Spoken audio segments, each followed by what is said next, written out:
Yo! What's up, good people? Happy Friday. Hope you're all doing well. Scroll back up to the top of the chat and say hello to Seth. First one in. How are you, dude? Bunch. Salutations. Javara's in the house. Indrimia and Paul. Welcome all of you. Rainy Maryland. It is moist. Gray and moist here in Portland. I'm just reading this thing from Javar. Yeah, this is some interesting stuff right here, right? So evidently, Guitar Center was started as part of a money laundering operation. That's why their stuff was always so cheap. I read a long article about the investigation the government was doing into them. The structure was so convoluted that even the forensic investigators couldn't figure out where the money was going to. This was years ago, and it's then since been sold, so who knows what's up with it now. Yeah, I actually know the guy that was hired to go in and like make it all work again, like build actual sales relationships around the industry and whatnot, and like bail them completely out. And he now heads up Atom Audio of all places. He heads up all of the sales and maybe marketing. Anyway, fantastic dude. But yeah, I've heard some stories too. Interesting stuff, right? I have a theory about a lot of businesses in our country, actually.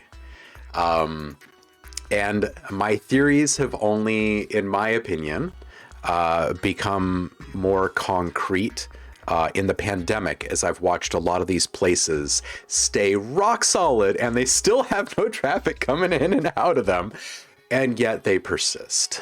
And I have always had that sneaky suspicion that we are actually surrounded by a bunch of ops, a bunch of just fronts.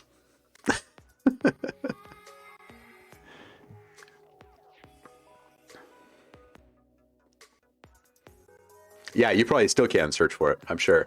Hey, Becky's here. Hey ho, how are you? How's your new place? Are you settling in? Have you settled in? Are you doing well? Have you gotten streams back up? Well, no, I shouldn't ask that because I saw a notification the other day, but I was in the middle of a stream, so. Well, I hope you're well. Liquid Phase, what's up, dude? How are you? Corporations are aliens. Devils and aliens combined. Perhaps one and the same? Perhaps? Side Hardwig Company runs all. I heard it was actually a car wash. Javar says, I was thinking about working at Guitar Center for a while, but after research and reading all the reviews from recent ex-managers and how they're treated, I don't go anywhere near them anymore. Stick with Sweetwater because they seem to be one of the only ones not under their umbrella. Yeah, huh? That's just me. Every once in a while, I still have to go in there for something specific. Yeah. The only beef that I ever have with any business that gets big is when they become predatory. Because we used to have a lot of really cool mom and pop shops here. Everything was local. When I was younger, it was quite literally like 95% of all businesses were small businesses. And by the time I became an adult and was working in Portland, it was 90%, and it already dropped 5%. And it's seriously dwindling now, but it's way above the other places around the States. And I don't like that they came in and they put out a bunch of my old favorite shops. That's what I don't like about them. I think it's a pretty long, convoluted, dramatic story, Guitar Center, with their money laundering and yeah. I mean, you know how it is. A mob boss's kid doesn't want to like show up for the morning killing or whatever because he just wants to like play on his guitar all day, and then someone has the bright idea, hey, people like buying guitars, why don't we just run our money through a guitar shop, boss? We'll put your kid at the counter. Liquid, yes, of course you can send a whip because it is Feedback Friday. You guys hit the Discord and start tossing links in there.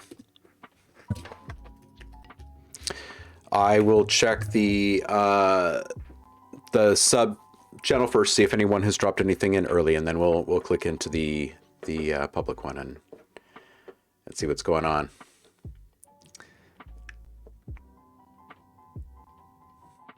Third Street Car Wash is their headquarters. Exactly. Becca saying, good, thank you. Had therapy yesterday. It was really helpful. Built my dining table today and currently eating dinner off of it. Indeed, you're eating dinner off your new table in your new place. Does it feel good to get out and into a new space?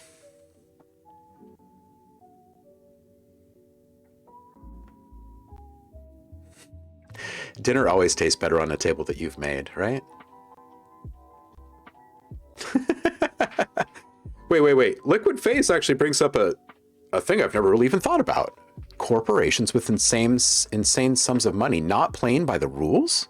Would they do that? But what about our schools and roads and stuff? Wouldn't they, like, don't they use those things too? Don't they send their kids to public school? Last year they had an event where they were trying to help out musicians affected by COVID by buying their stuff, but if you actually read the rates they were giving, it was ridiculous. Oh, that's sad. That is sad. It's so predatory. It's all just so predatory. Now I can sit down and eat rather than stand in the kitchen. Yeah. All right, Liquid. We'll hit you in just a minute. Luckily, I have a good used music shop out there. No one has that. And wait. Has to do with the, yeah, absolutely. Do you want to hear my meme track about the famous Boston house scene, of which there are not apart from Armin? Yes, I do. Please drop a link for us. For what it's worth, I have 2 dinner tables, but only eat in front of this computer. Oh, man.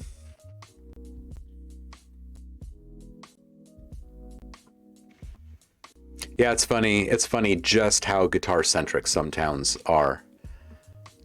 And then when you go to a town that isn't, and it's like all these different boutique modular shops and stuff like that. Yeah, it's like day and night experience. They are the Walmart of the music world. Word. By the way, it won't be for feedback. How can I give feedback on something so amazing? I mean, it's about the famous Boston house scene. So I'm assuming that it's already about as perfect can be. More like the GameStop of the music world. Oh. Well, yeah, I mean, if you think about it, if you can grow something that big, then you can start washing your money in Wall Street, right? Yeah, yeah. This mercenary audio. All right, I'm going to the Discord.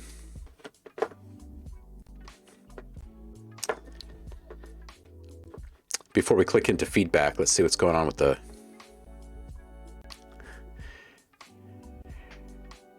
Gregor has released something. Click on it. Listen to it. Ooh, Trailer likes it. I'll go back and listen to it off stream. One of my students just released this. Tried my best to advise the mix and mastered it at the end. I'm pretty proud of this work. Has come a long way, and this video hit certain soft spots. All right. Okay, cool. So there's a couple that I need to check out post-stream. Thank you, guys. If you're streaming or if you just have things that you're releasing and you want people to be aware of them, post them in here.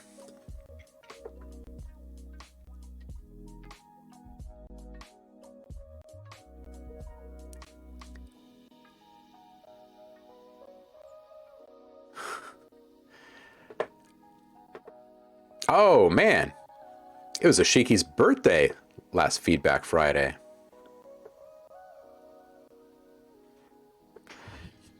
Happy birthday. All right, so Liquid Phase is up first for feedback. But we're going to listen to this Hey Bro, I'm from Boston .mp3 here. Before, just to set the mood. Could some mob money bring Fletcher back to audio sales? Oh. Basically made it on stream with input from chat, including an incredible tempo switch up because someone wasn't happy with 124. It's me on the vocal trying to do my best Boston accent. Oh, this is going to be so good. We use 808s, 909 drum samples, and risers from Vengeance Sam Pack for that authentic Boston sound. Oh, 100% Vengeance. You're actually from Boston. Okay, Liquid, so this is a bit of a double whammy. Here we go. It's amazing. I can already tell. Let me just hit pause on this music here. All right, away we go.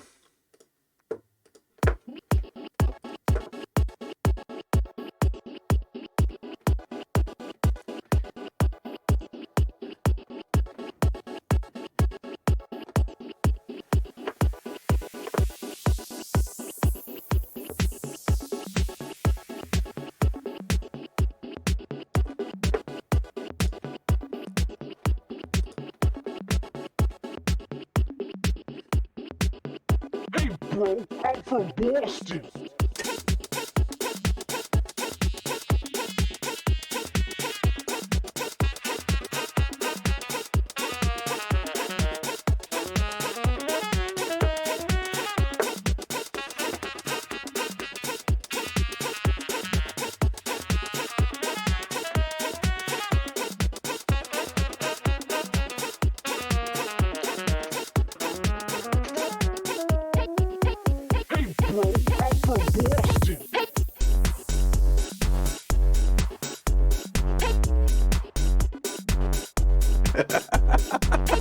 Becky says, I love how shit it is.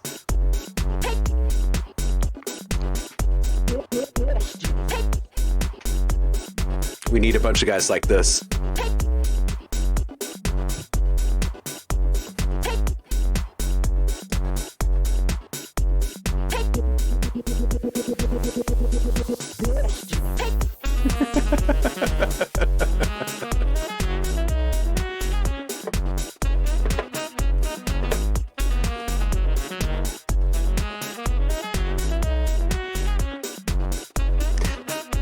People tune into this wondering what the hell's going on.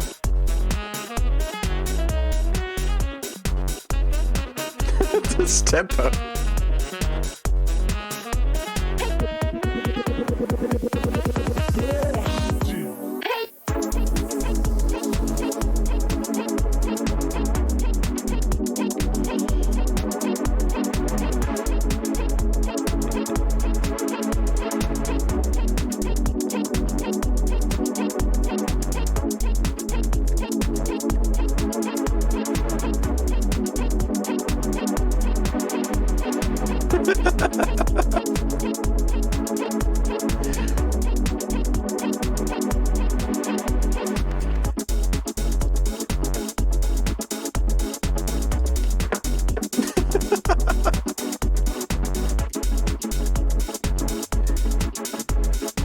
Switch.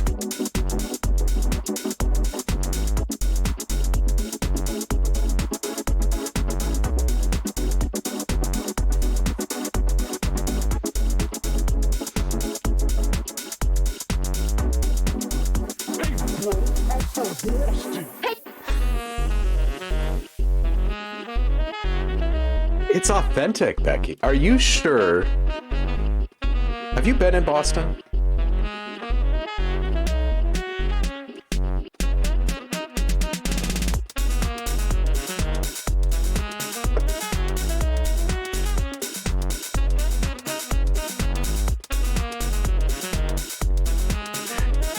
Oh my. The smooth, smooth sounds.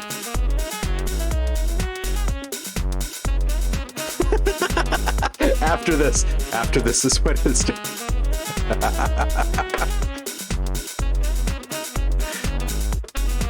That's Becky, there are many reasons to love you. This right here.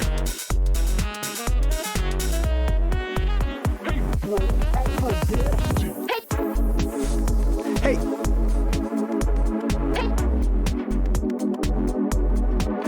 Oh my goodness. Is this the last stream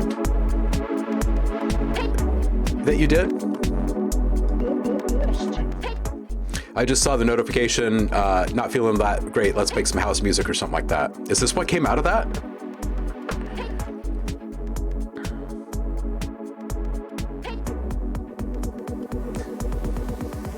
Amazing. Amazing. See, this is what community can do. You can make. Hey bro, I'm from Boston. Right on the spot. Without a net. This was all the last stream. Awesome. Smooth Boston jazz. Oh man. Becky, thank you so much for sharing this. This is amazing. Can we use this as like our intro outro music? This was amazing. This was amazing. All right. If you think you can best that, I'm just kidding. If you're looking for anyone to say things about what you're working on, you can drop your links in here. Next up is Liquid Phase. And let me find my...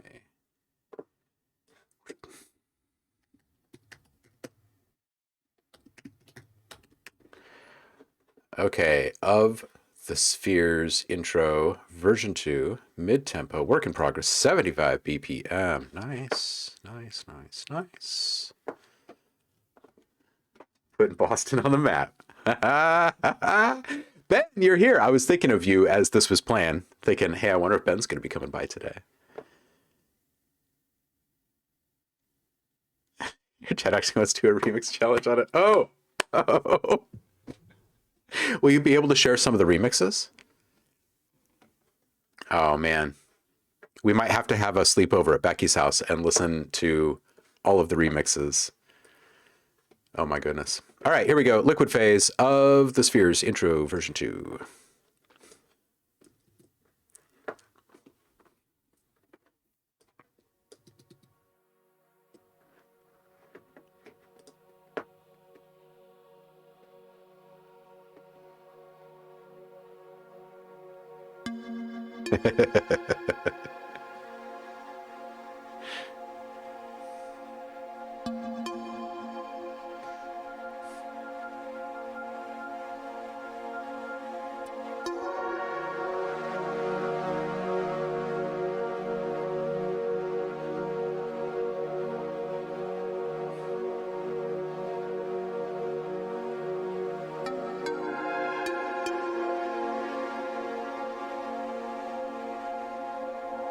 It has a bass now. Nice, nice.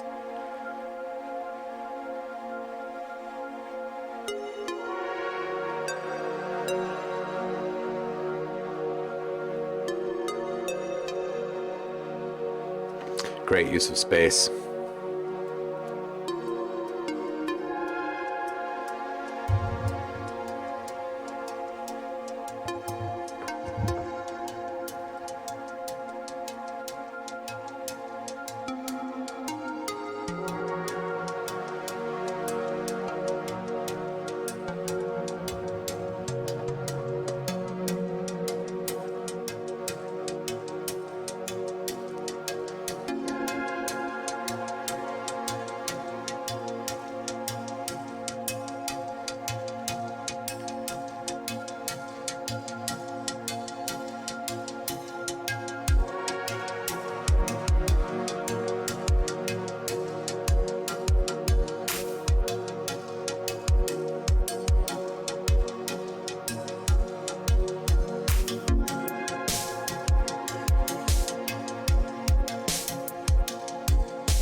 This is sounding really nice. I think this is developing well. And you're right. Yeah, it feels much more full with the bass in there.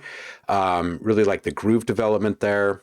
I think the snare right now feels a little dry, a little flat. It doesn't feel like it's been given the same kind of consideration in regards to the overall like atmosphere and ethos of the track, right? Like the timbre of it is all right, but it has no creaminess, no lush quality to it. So it kind of feels like it's standing there on an island, if you will. So I would attend to that. And then the other thing is, let me just switch off my notifications here so they don't drive us bonkers. I'd add a little swing or a little more spice to the rhythmics here towards the end.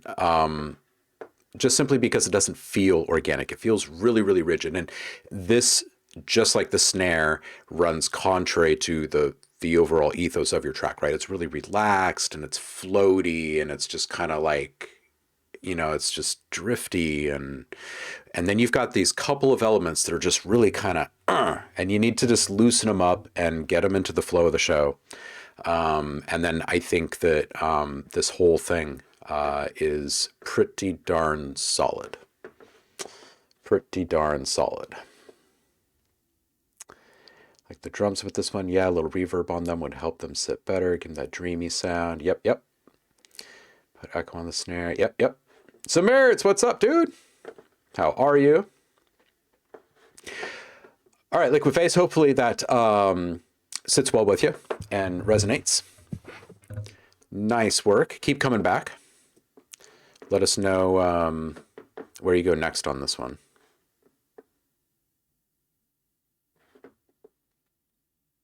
Ah, Zamaritz is doing well. He's just finished the monthly challenge. Hey, hey. Ben says that was nice, Liquid Face. All right, to the Discord. Oh, I see the monthly challenge just lit up. Is that you in there, Zamaritz? Oh, and Nano, Ben, you dropped something here. Is that the same link as 16X?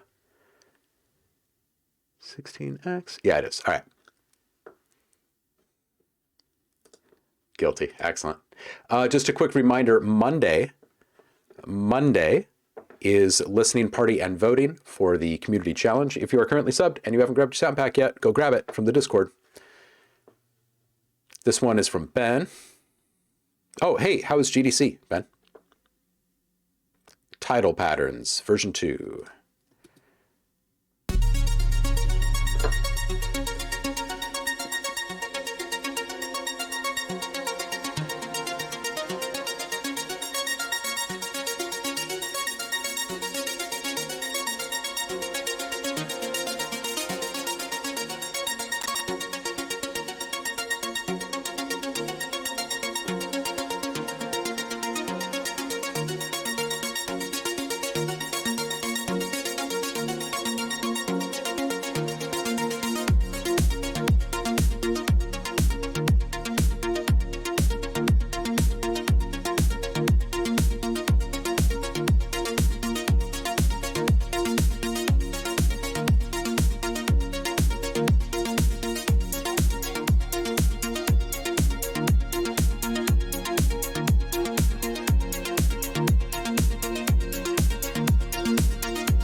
What's up, Z?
Dude, this is solid. It's got a real nice vibe.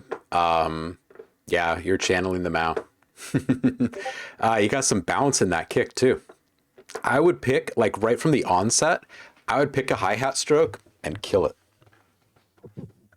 And just stand strong by the decision in like the mix and see what it adds or takes away from the whole thing.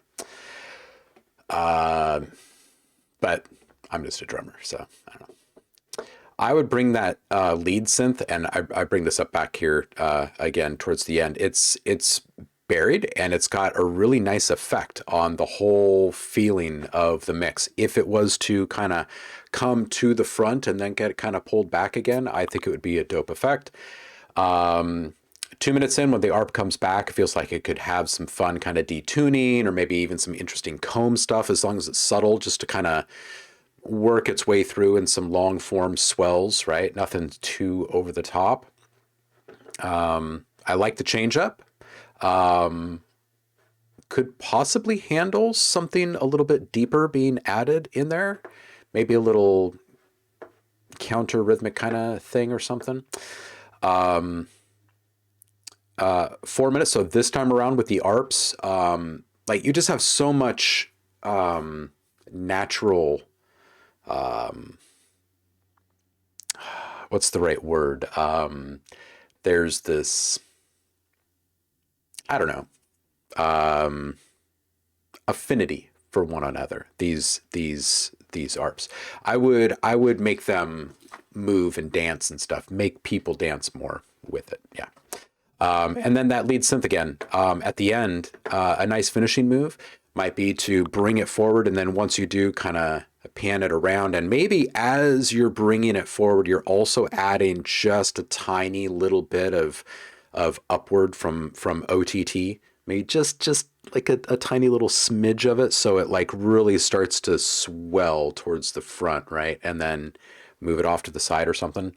I think if you had just some more interesting movement stuff in there, you'd probably get twice as much dancing energy out of people. It's a solid groove. What's up, Seep? How are you, dude? Trailer says, had Roku point out to me that kicks shouldn't have too much sub going on. Now I'm really starting to hear that in tracks more. Like here. Yeah, this one did have some sub in the kick, but it didn't have a whole lot of competition. But yeah, I tend to side on the no sub side of the argument in the kick, the little to no sub, because that way, I mean, depending upon the music you're making, obviously, because if you're not using a sub bass in there, then maybe it'll fit. Zamir says, I like that background melody, 2 notes. Might be nice to play with that and bring to the front. Zamir says, Nanowires, you are remote controlling my foot. Ooh, that's a nice compliment.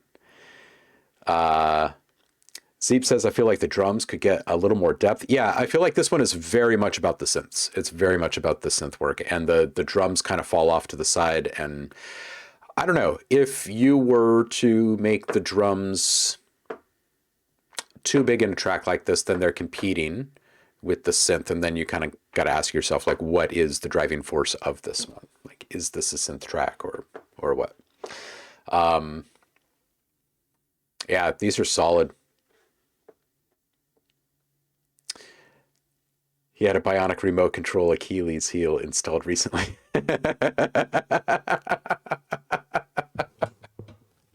Blow out your Achilles, get a bionic one. Oh man, installed. That's awesome. That is awesome. Liquid Face is asking OhmLab, what is a way I can add swing to that art pattern from my track? I'm in agreement and feel like that section is a bit of a bucking bronco I need to handle. I hear the flatness in the snare and know how to fix it, but not sure about that ARP swing. So this can be just a matter of, and it can be applied to different elements in the mix. Like it could be applied to the drums in that area or the ARP. And really all you need to do is figure out if you want it to feel a little bit pushy or feel a little bit pulley. Like if it's going to drag just a little bit, or if it's actually going to push the feel or the tempo of the mix, right? There's the old saying for drummers of like when you're talking about jazz and funk and blues, to get in the pocket. And what that means is that you're stretching out the time, right? Like the time doesn't actually change, but you're pausing yourself. You're adding a little bit of pre-delay, to borrow a term from like processing world, right? You're adding a little bit of pre-delay and then dropping in your note, like hanging as long as you can to drop it in there. Sometimes you can do the same kind of a thing with an ARP and it feels really good. And it doesn't have to be the entirety of the ARP. It could be one note.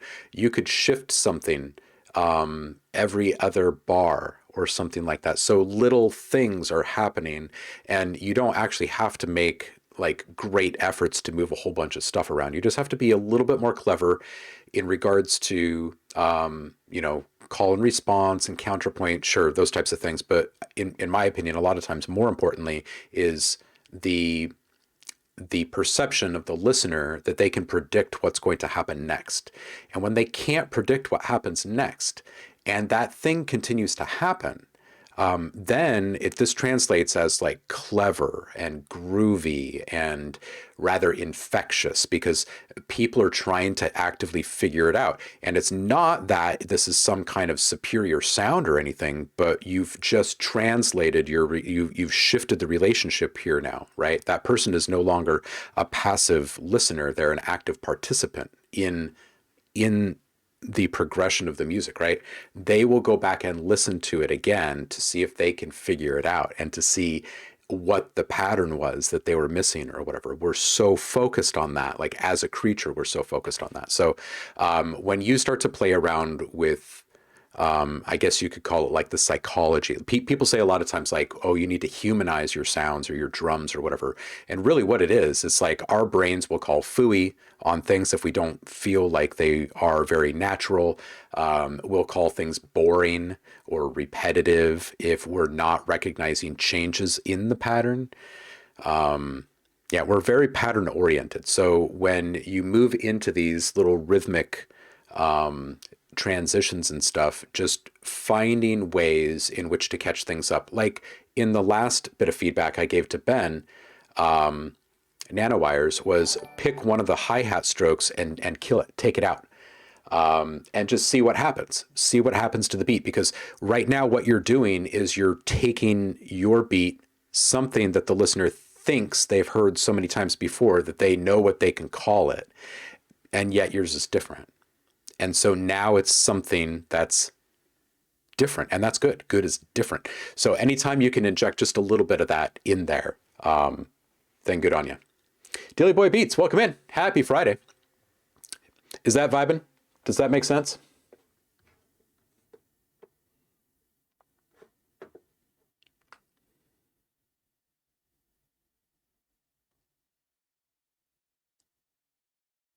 Oh, you're in Bitwig. Right, right. Yeah, so in your piano roll, or oftentimes just in like even on audio tracks, you can just delay something. But if this is, if this is a MIDI track that you're working on, most DAWs or piano rolls will have some kind of a swing setting for you. And just start off minimally, right? If you want it to be more noticeable, you'll go up to a bigger division.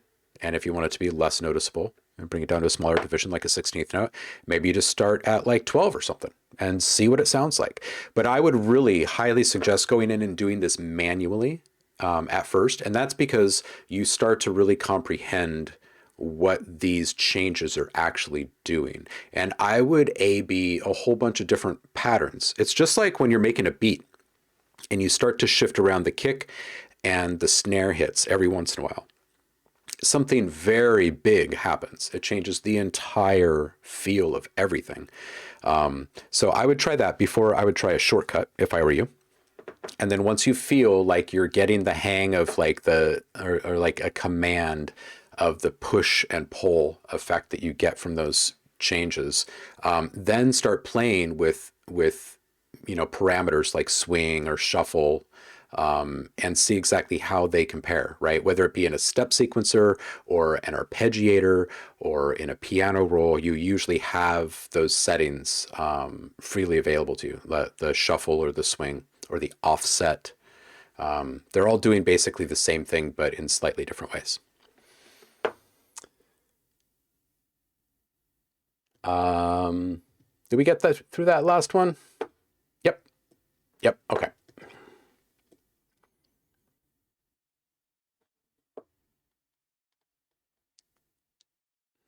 Stretch Bob's your uncle.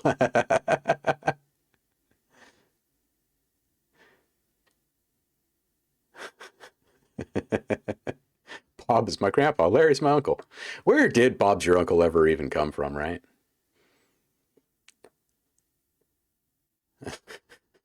Oh, man. Oh, Becky, thank you for the host. I appreciate it. Ninja nuns. Nunjitsu. Oh, some merits, dude. You have this brain that will man, you deliver. That's all I gotta say. You freaking deliver. Karate president. Fave church goings were pranic healing workshops and an angel night. What is an angel night? Liquid, you are welcome. I hope it resonates with you.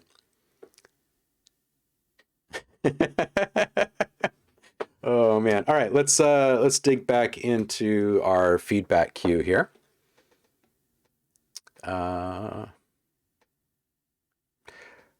Okay, Trailer has one. Last week's audio design desk score the internet. Any feedback welcome. Goat defeat. All right, here we go.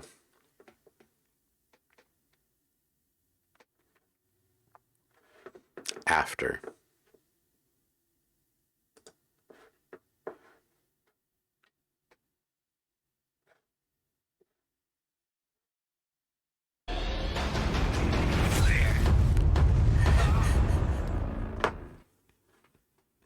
Okay, again. Oh, I like this one. Oh,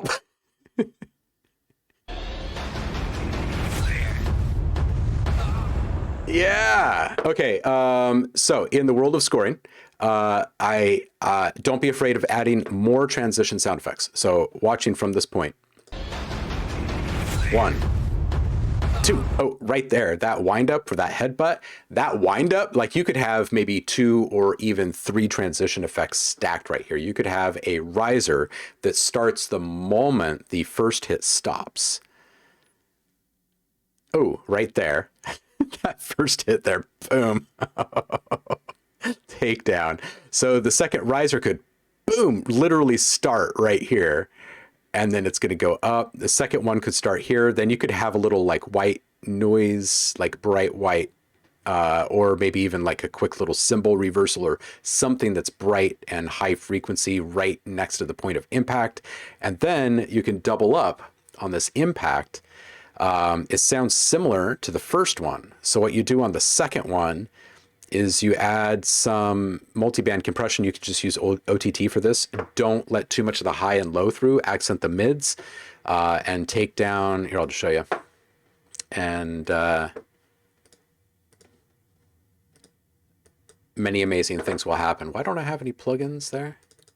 What just happened? Maximum number of software tracks. You have added the maximum number of software instrument tracks, 1,000 to your song. Delete one or more. Okay, so 1, I've never seen that error message before. 2, I have nothing in this brand new project. Oh, holy hell. Let's I'm gonna restart Logic really quick. That was really weird. We're gonna do this. Let's see if we lose Streamlabs audio when we do this. Streamlabs was really finicky this morning. It's working on something back there. What is it working on?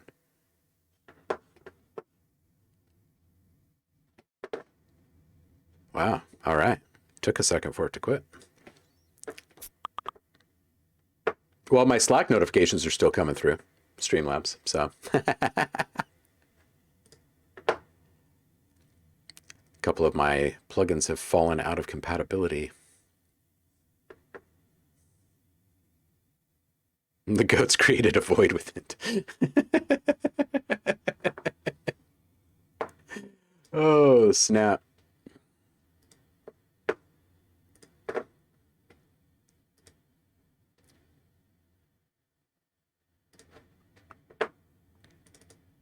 All right. We'll be back in business here. And I was just about to show you the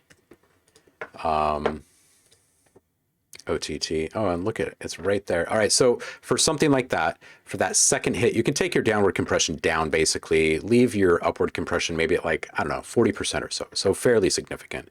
Bring up your mids just a little bit.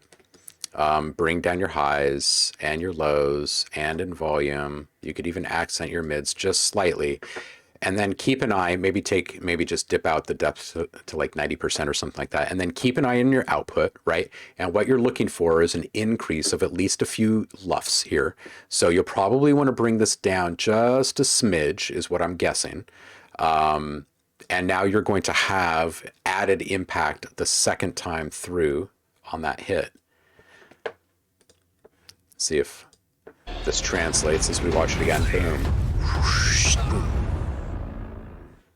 Yeah, yeah. And you could even play around with the idea of using like a really big like orchestral crash or something right there at the point of impact as well. And then you just bring down the volume mix on that. Yeah. Oh, was audio playing from this, I wonder? I didn't even look. Yeah, perfectly. That is a freaking hilarious video.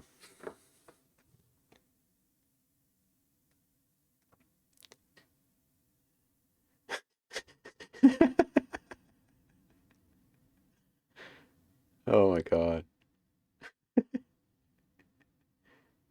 A little evil goat laugh, maybe. Oh, that would be great. Yeah, some merits. Yeah, absolutely.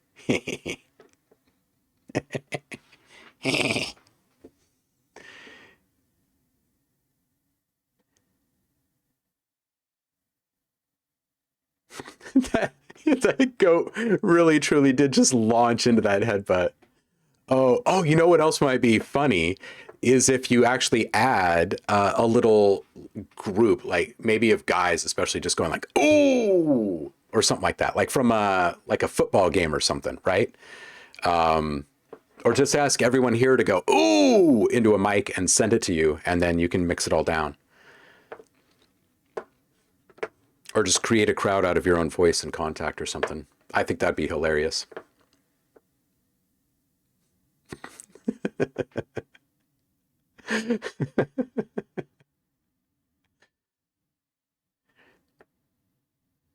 Oh man, add some visual effects in there. Oh yeah. You could slow it down even, right? Like you could slow down part of it and then boom, like right back to real time. That's always a fun trick.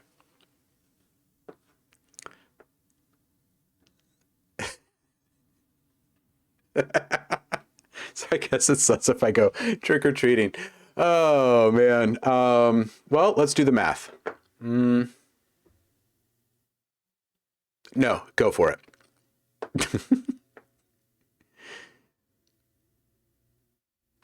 So it just needs more. Yeah. Oh, that's so funny.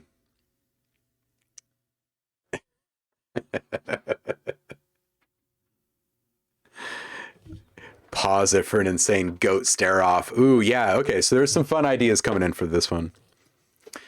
Trailer, thank you for keeping us updated on your adventures in Audio Design Desk. That one was awesome. Okay, Zamertz is up next. Any feedback welcome was for a Metapop 6th birthday. Nice. For those who are unfamiliar, Metapop was bought out by Native Instruments several years ago. And they run different competitions and have collaboration opportunities and stuff over there. You can find it through their community tab on their website. I used one word from the sample pack and also used the Despotism sample pack from OhmLab. I've been checking out 22 musicians from Steve Reich in 1976 and was influenced by this. This track is called 1000 Musicians, and it is from Zamertz.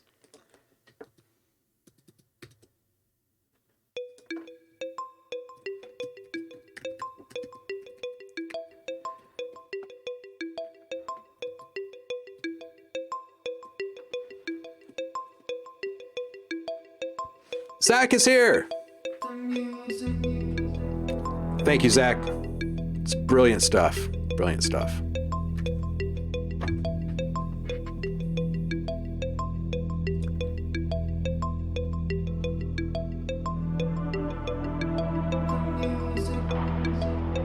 What's up, Blackberry?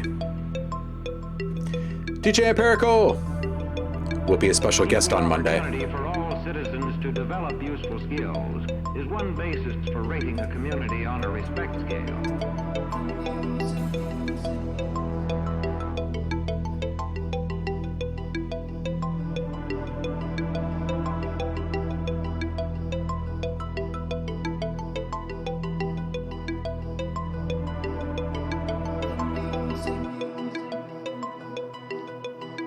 What sort of community do you live in?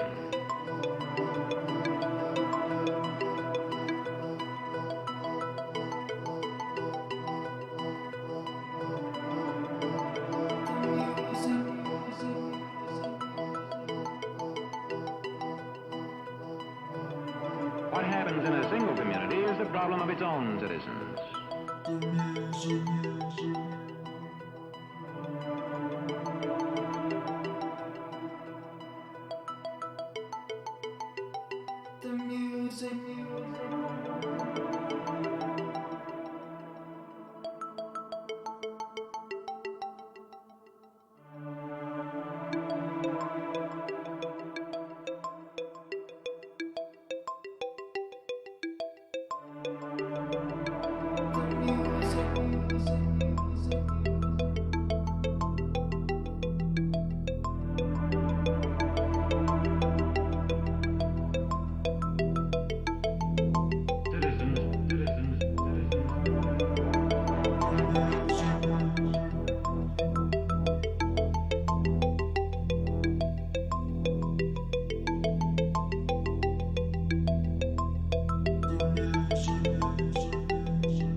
Dude, this is great. I don't really have a whole lot for you on this one. I just really like the vibe.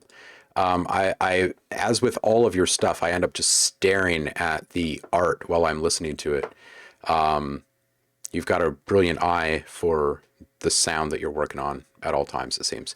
These mallets, which I also really, really dig, by the way, I think they could handle some periodic, like little note repeats or something, like nothing glitchy or anything, but you've created this really kind of densely suspenseful feeling inside of this really open and expansive, yet somehow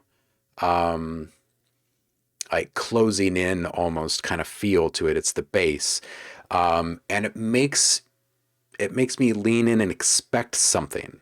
And even if it's as simple as a few mallet hits here and there being glitched, well, not glitched, but just like a or something like that, right? Maybe just like a little double here and maybe like a little 3 or 4 repeat there. Maybe even an actual freeze at a couple of spots or something just for a moment. I think it'd be really cool.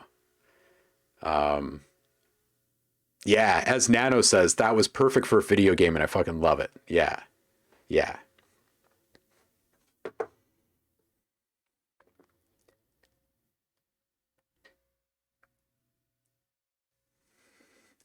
Samarit says, I'm tempted to take the track a bit further. Man, yeah, I mean, it's great as it is.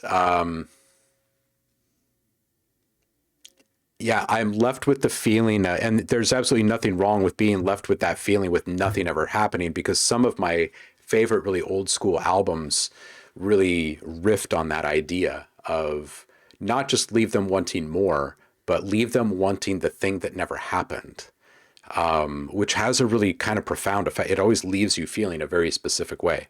And I'm feeling a bit of that right now. So there's nothing wrong with it. Faux show. Yeah, Javar's digging it. Paul digs it. Subvid digs it. Subvids, Zach in the chat, thank you so much. I don't think you've been in yet since I've got this in the mail, but thank you. I appreciate it. Whoever has not listened to the new Universal album by Subvids, check it out. It's some good stuff. Very, very tasty. Blackberry says, this is kind of like what would happen if the kalimba made its way to Europe in the Middle Ages when it's adopted by the church to accompany Gregorian plain chant. Oh, man. Well, there you have it. There you have it. Great track for Halloween weekend. Yeah, yeah.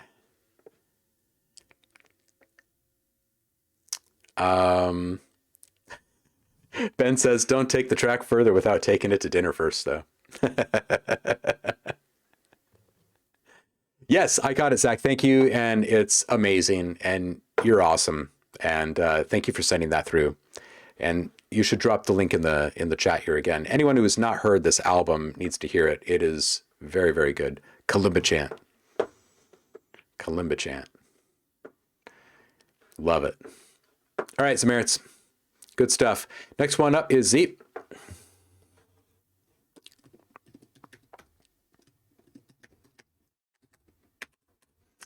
And away we go. This one is called Corey Williams. Oh, wait. Hold on a second. No. Sorry. Zeep's artist name, Corey Williams, perhaps.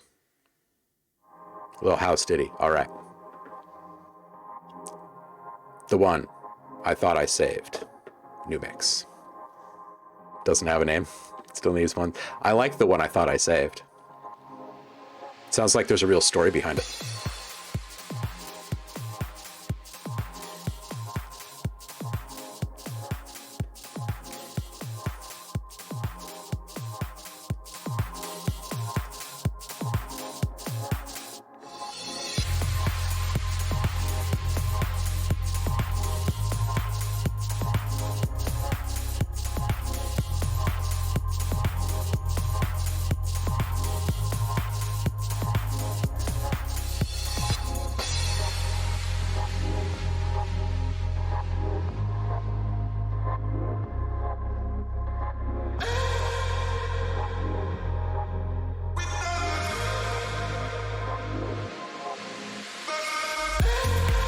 There it is. Nice move.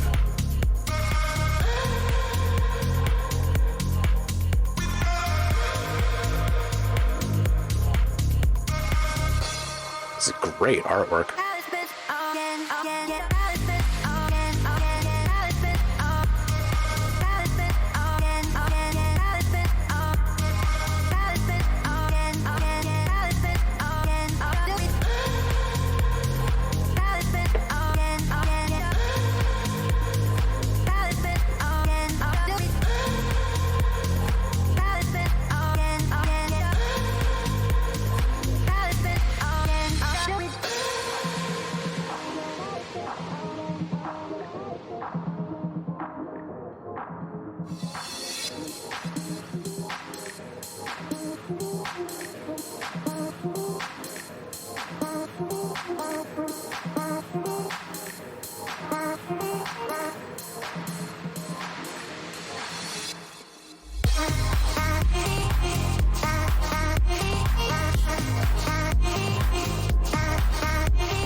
Okay, this was great. This is great. That's just really all there is to it. So good. So good. So good. Unloads Music and Blue Attic, thank you so much for the attendance. I appreciate it. Thanks for hanging out with us. Happy Friday to you, and thank you for the follow. All right, so Zeep, this is great. I was really expecting the low end to be unleashed at the half-minute mark, and it wasn't. And when you did at the 1 minute mark, it was so much more satisfying. So thank you for waiting. That was great. Really had me wondering. I shouldn't have doubted. Your stuff always sounds great. The width of the bass at this 136 mark, before it starts getting crazy in the second half, it starts to compete slightly with some of the ear candy that you've got partying out on the edges of your mix. So here's what I would propose to solve that is to lessen the stereo width on the bass just slightly and to add a touch of saturation. So it still feels really full and it's still almost reaching those same points. But it's not actually infringing upon the territory of that ear candy out there. And maybe just a little bit more resonance in that filter sweep at 210, because when you come out of this transition here, you've got that wild filter with a fair bit of resonance kind of flanging the whole, like not the whole mix, but like half of the mix in the background there. Or I mean, it feels like it anyway. It has a big impact. Super vibey effect. But I think that it would be cool to foreshadow that just a bit by adding just a little bit more resonance, or even just automate an increase of resonance as that filter sweep is occurring. And then similar to what I was saying to Zamertz, in the second half of this, 3 minutes and beyond for the vocals, it'd be cool to get some just a little bit tighter stutters or a couple of note repeats in there. I don't know if the freezing would work. I wasn't really hearing that in my mind as I was the Zamertz thing, but kind of funny that back-to-back tracks, I'm feeling the same thing. Yeah, this is solid, of course.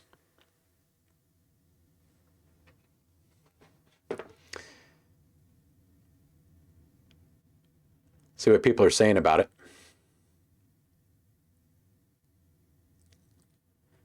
Still love the Kalimba chant. And I actually do like the name, the one I thought I saved. I like it. That cover looks like a brain in 3 dimensions on acid.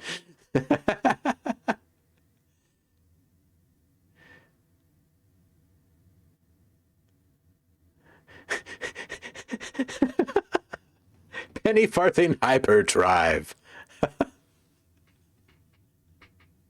Blackberry, has that one been sitting in the pocket for a minute? Penny farthing hyperdrive. What does that even mean? Oh, man.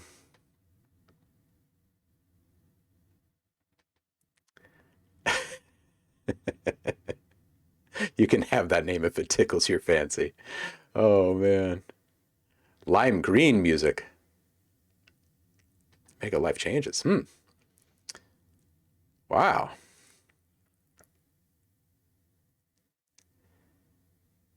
Or the color of moss as it revitalizes during the days of fall. Boom, boom. Blackberry's on fire today, man. Very lime green. Oh, that's hilarious. Dippin98, thank you so much for the follow. I appreciate it. Thanks for being here. Just thought it up on the spot. Super fast old big wheeled bicycle that wore a top hat for a helmet. Penny farthing hyperdrive. I love it. I love it. All right, that's great. And Zeep, this was a vibe for sure. Absolutely. All right, back to the Discord. Who's here? Unloose is up next. Hey, we've got a short queue right now. Let me just type this up here.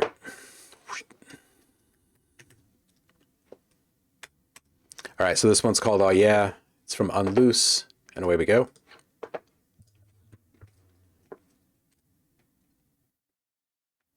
Ooh, freshies, just uploaded.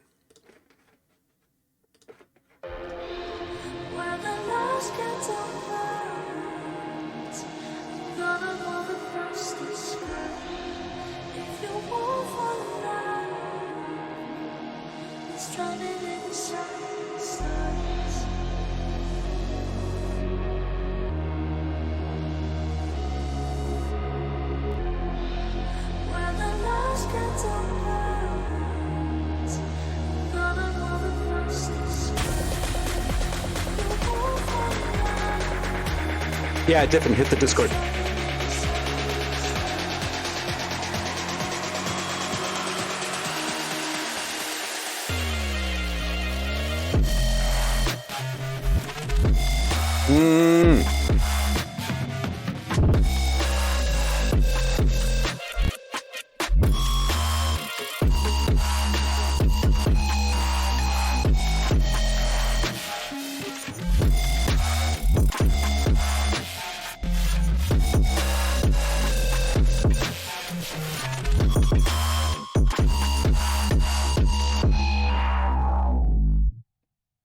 All right,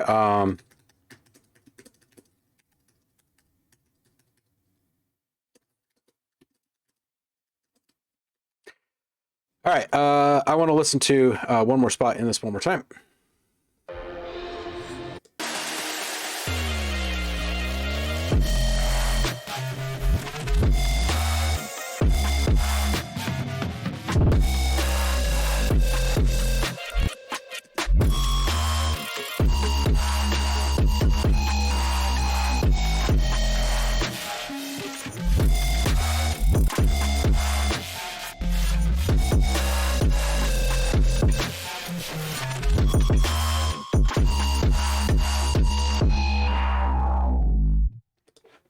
There's solid stuff in here, man. It's good. I would consider a subtle transition effect right at the very beginning. Starting this off like this. Like a... Even if it's just like a like a half bar suck back and a little like transparent hit of some kind, right? Or some kind of like obfuscated little kind of, I'll just show you.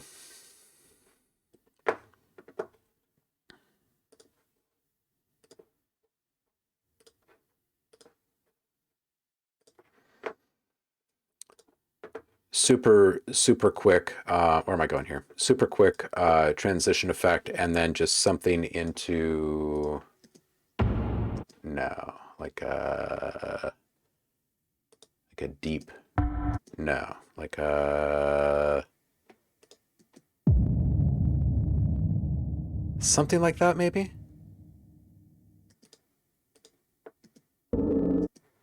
Anyway, or maybe a sub-distant. Maybe something like that. If there was just like a little whoosh, and then your vocals, I think you would have, because you're setting like a highly cinematic mood here.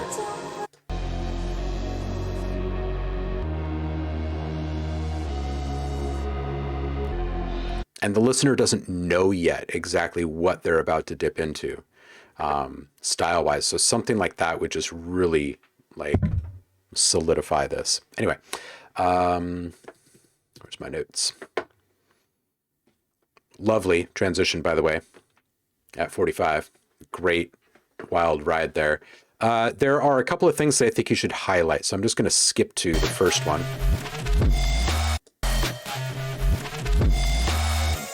Right there, the right here. That one. And then you've got a couple of like just interstitial kind of glitchy.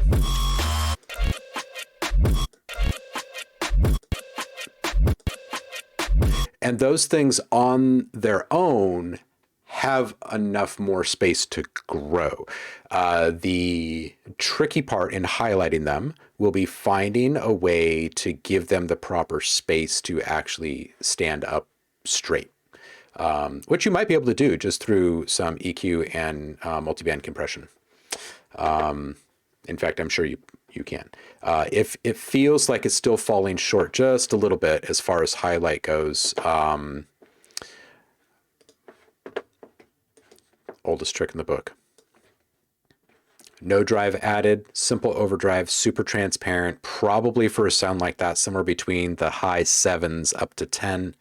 I personally would probably start around like 8400 or so, and that sound should pop. It should sit right up on top of the mix. Don't add any drive to it though. I don't think it actually needs any.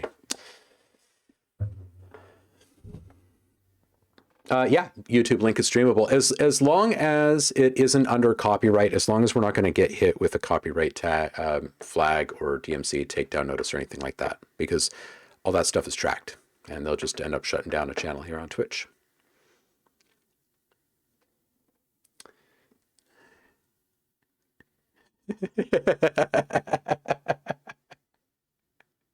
Pennywise Mega Drive, says Seth. Touche. And yes, Tiffin, we do review beats. Sorry, you got a couple questions that kind of got lost there while we were listening to that last one.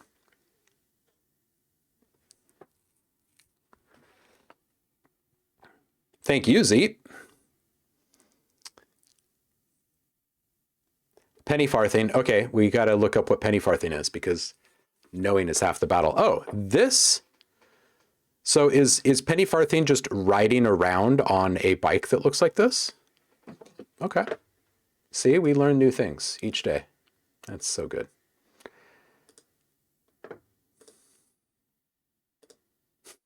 It's so good. It's so funny. Oh, holy hell. Okay, on to the next one. The headbutting dog, man.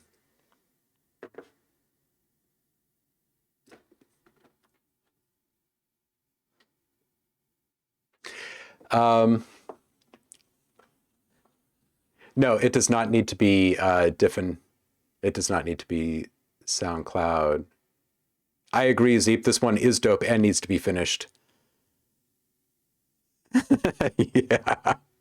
Absolutely. People like the drop, dude.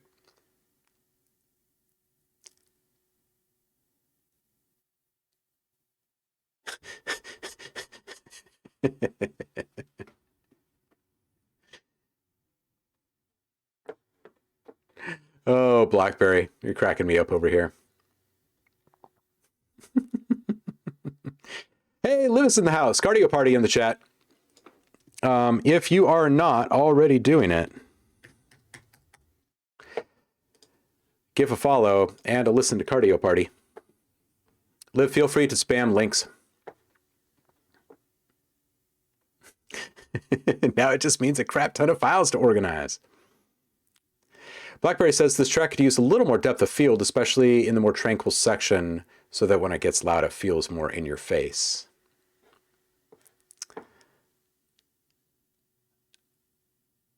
No, Diffin, don't even sweat it.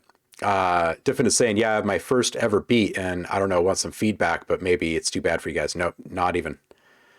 Not even. Oh, Penny Farthing is the actual name of the bike. Oh, first machine to actually be called a bicycle. Man, and they made it so freaking big. Oh, wow.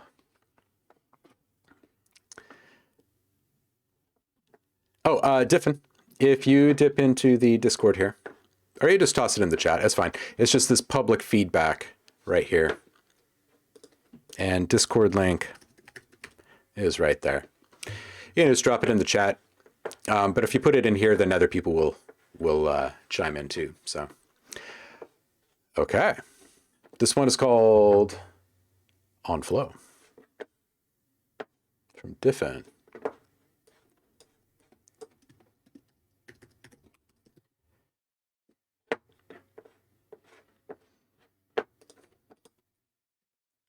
All right, cool.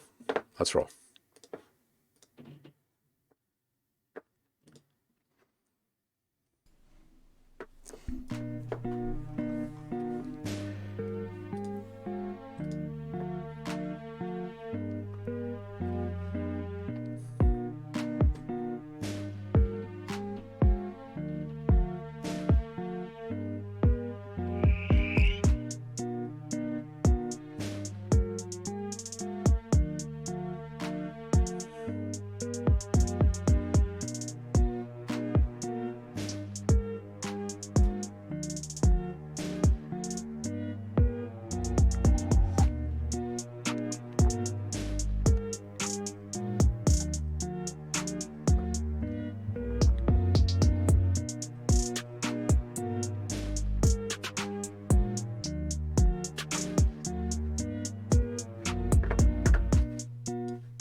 All right. Okay, so Diffin, get out of this.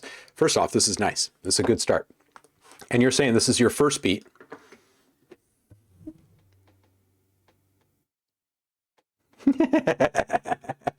Welcome in, Roku.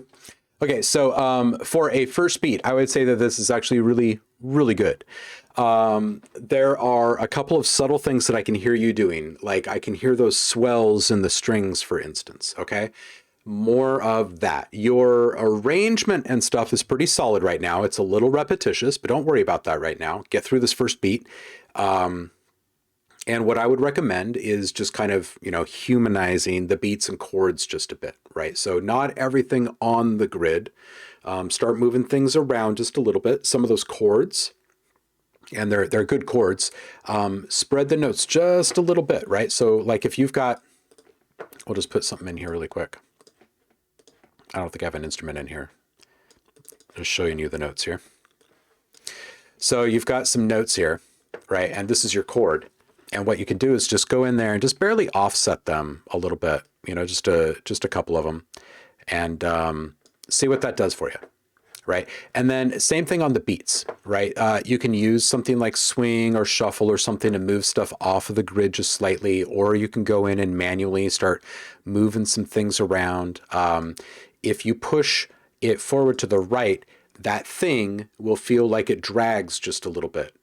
And if you push it ahead, let's say your beat is actually starting here for whatever reason, and you push a note this way, just barely to the left, it's going to feel a bit in front of the beat, right? And the more you play with that dynamic of note position and the delivery of multiple notes at the same time, the closer you're going to get to a more organic delivery of those notes, right? Because humans aren't perfect.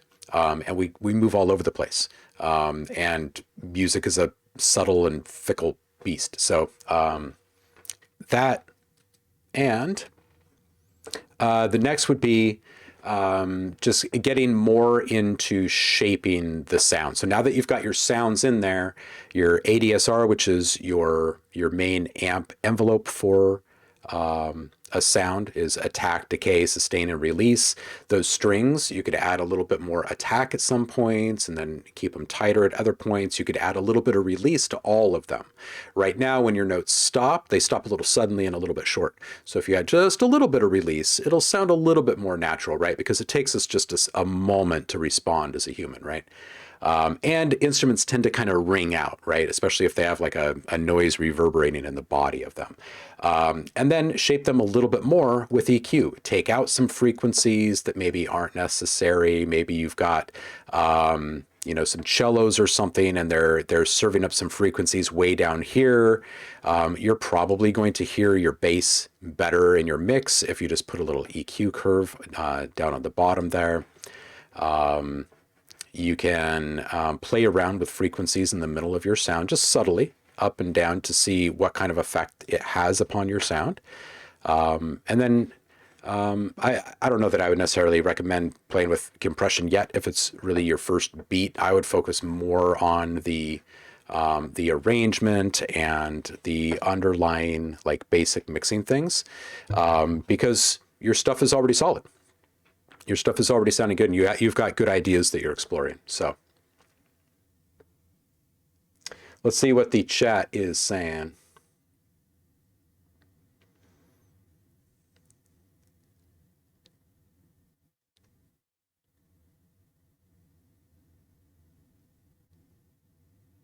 Huh. Oh, Javar. Okay, so wait, that's why the wheel had to be so big, is because you're turning the wheel. I see. Okay, gotcha. Benny Farthing, the original big wheel. Yeah, right. Oh, definitely, man. And don't even sweat it. Like, bring your stuff back again and again and again, and you will get better. There's a lot of legends in the chat. There's a lot of people that have done a lot of great things, and they're all here willing to share. Yeah, can you just imagine the leg strength that it took to turn the wheels of a penny farthing? Do I still have that open? No, I don't, but I want to.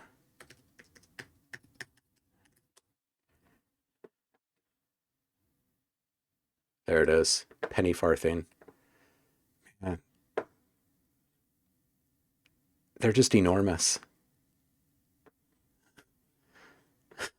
And of course, like the hardcore bike enthusiasts all are getting them. Someone's making a killing right now. Oh man, that is hilarious. Cardio Party. Liv is saying first beat. This is nice. And I would agree with that. I would agree with that. Definitely stick with the stiffen. Scruffy Rico. Welcome in, dude. Happy Friday. Saf says, I remember when I started making music in Mixcraft and Audacity, but this is a good start. Yeah, most people don't start off with like a whole arrangement like this, I think. So you're doing all right. Got a bit obsessed with AOE4. I know, Roku, you disappear for one day and you come back and you think I'm playing with FL, and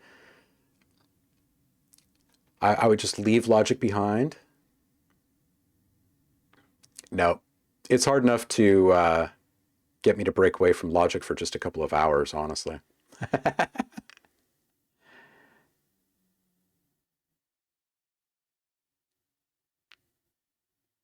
Yeah, exactly what BlackBerry is saying here, Diffin, is like, hear this. This is a fine first effort. It's how you've staggered your entrances and exits of sounds that indicates you have some chops. Yeah, and you've got a big picture. It's a full mix. Sav, what's up, dude? Happy Friday. I saw you got gifted a sub this morning by the one and only Zaris. Rick must have stopped by. Maybe he's already crashed out for the day before we started our stream, but I saw that he jumped in here and kicked down a gift sub before we even started up the show. Not a knockoff. Oh my gosh.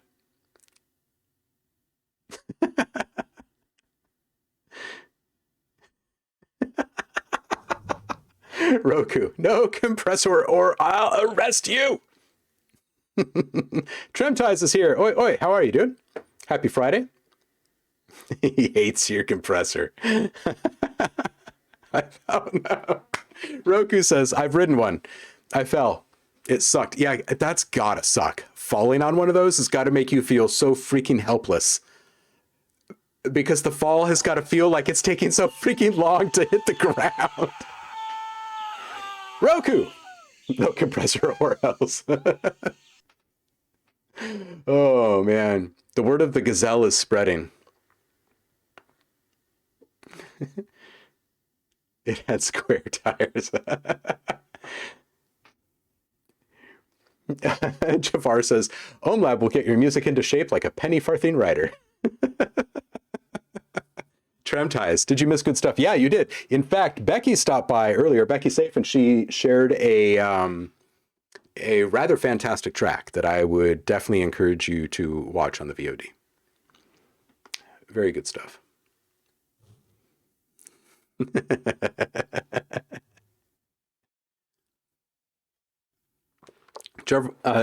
Excuse me. The other thing, says Jafar, with that farthing, is that normally on a bike, the front wheel is ahead of you, the steering, is ahead of you steering, which lets you lean to turn. That is like a scooter. The wheel is directly below the steering, so you can't lean much, making turns an adventure. Oh yeah, I would fall too.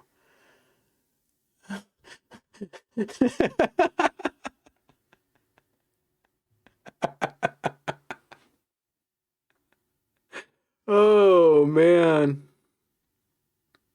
Oh, great, Trim Ties. Looking forward to hearing him. Oh, Becky is still here.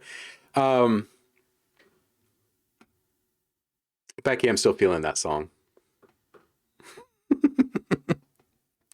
Blackberry is saying, to Diffin, in terms of mixing, this is the order of things that I feel have the most impact on a mix and tends to be my order of operation. Pan position, relative comparative volumes, EQ, effects, compression.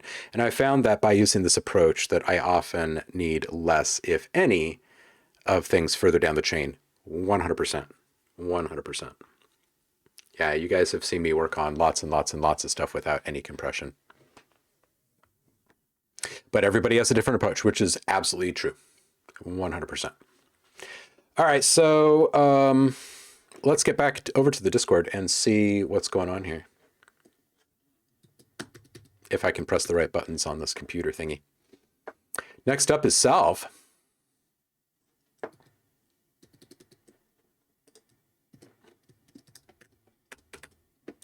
And away we go. That's a nice image here. This one's called Petals. I'm going to click through.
You have one sample that stops a little bit short at about 225.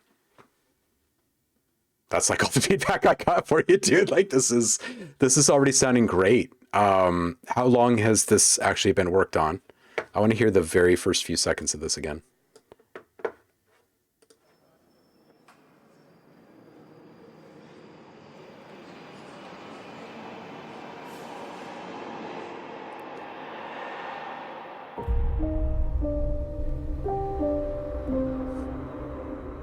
Yeah.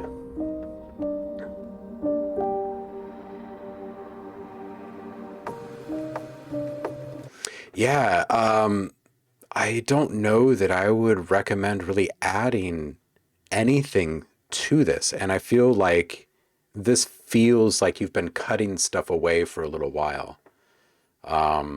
It's balanced, it's deep, it's got really good dynamics, it's got a bunch of in-your-face moments that are just gorgeous and they're fleeting, which makes them that much better. The Trent says that was the shortest feedback I've ever heard from you, Chris. Let's scroll up and see what people are saying here. Tremtai says, I have a feeling this will be good.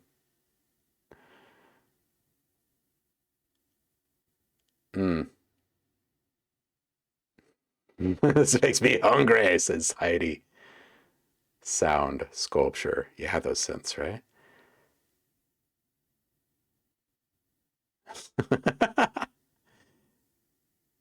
Man. Javar is asking, I'm curious, where did the name come from? Are you asking Salve or are you asking me? That was a ride, man. Love it, says Tremties. Still have lots to do, in my opinion, but thanks, guys. Great use of space, says Subvids. The opening to a trendy Netflix Scandal Noir suspense series. Yeah, I could absolutely see that. I could absolutely see that with like the mirror effect folding stuff and weird texturized images.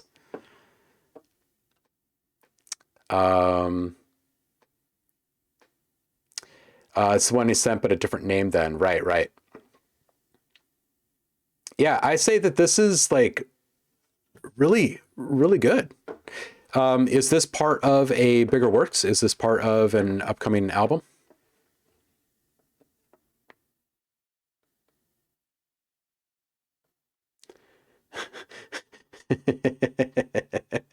(200 IQ memory, right?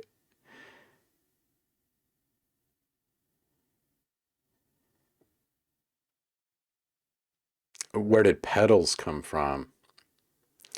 Basically about comparing memories in your life to petals of a flower to call life beautiful. It's part of an album, yes. Yeah, it feels, because you've brought in a few now, they all feel very connected.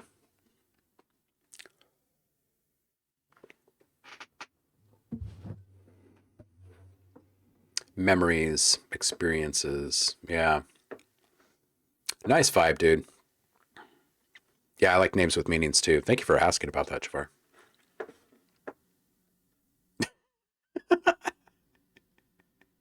Okay, so apparently I'm supposed to. Uh, how does. I thought SoundCloud doesn't show these things to people anymore. Okay, so I just got a little message from someone saying, look at your play count and explain yourself. You haven't released anything new in ages. Okay, yeah, it's true. I have not. And 710 plays. Each time I look at your play counts, they're way higher than I think they should be. Mine are never this high. How do you do it? I'm not doing anything. I'm really not. Like I really don't touch my SoundCloud, so I wish I could tell you. I think it's probably just a matter of some of the releases have been incredibly popular over the years and they still get mentions, in like forums and, Reddits and whatnot. And every once in a while they make it into the the whatevers. What am I trying to say here? Like the little torrent sites and whatnot, right? So I don't know. It just happens. It just happens. Some of them are just really popular packs, and it's not always just packs either. There's also like tracks in here and stuff going back years. God, these Sound Freaks tracks going back years and years. Trim Ties, thank you so much, dude. Oh, the gazelle, it still gets me every single freaking time. Yeah, it's just one of those internet things. Anyway, I don't think I have any kind of special sauce rolling that you're missing out on or anything.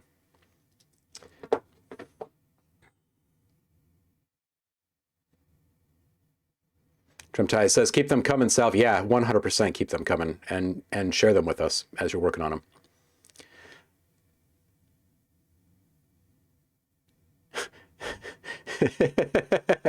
Blackberry, after he gives his advice, says, but that's really just using another fancy frosting tip to enhance your already beautiful icing.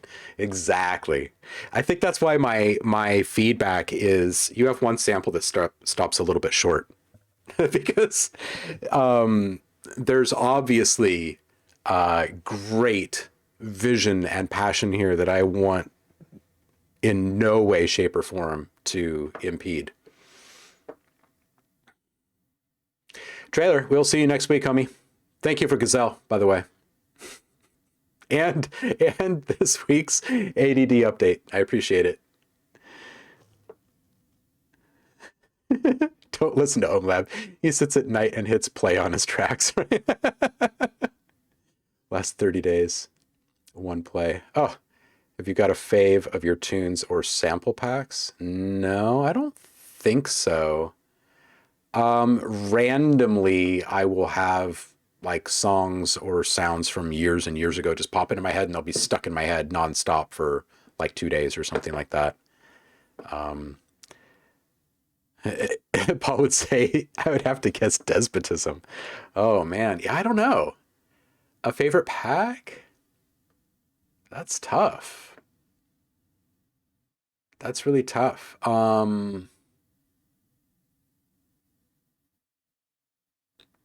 Yeah, it's tough. That's a really hard one. I know that as far as the ones that I go back and play through, I get the most enjoyment out of the preset packs, obviously, over sample packs because they're just like infinite playgrounds. Yeah,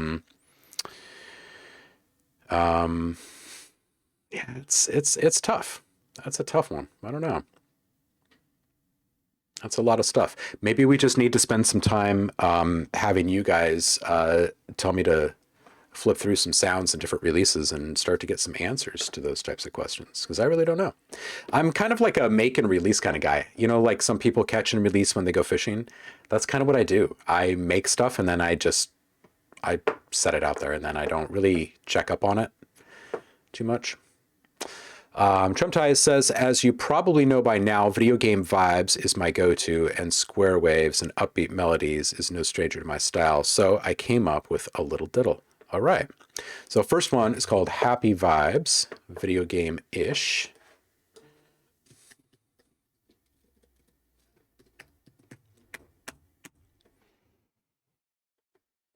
Let's listen to it.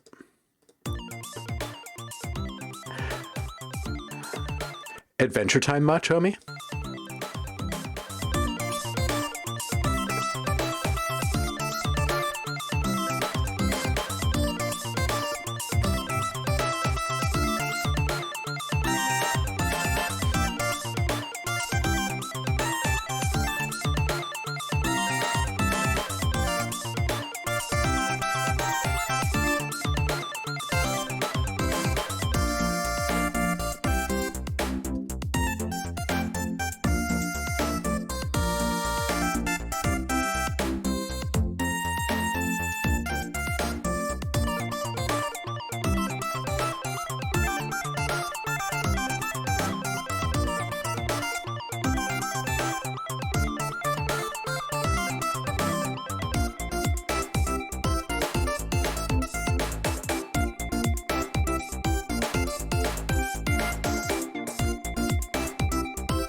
Okay, so the underlying ARP towards the end felt a little bit better to me somehow than the underlying ARP at 25. I'm not sure if it was the reverb or what. But anyway, I love this. This is fun. And I'm not sure that I would actually do much to it because it's got this retro vibe.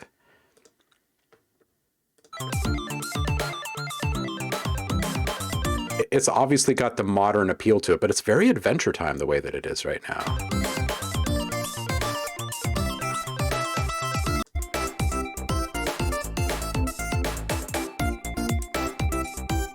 Oh, I see. Backing ARP has gone down in register. That's what it is. So yeah, maybe a little filter to increase a little bit of separation between it and that main square lead.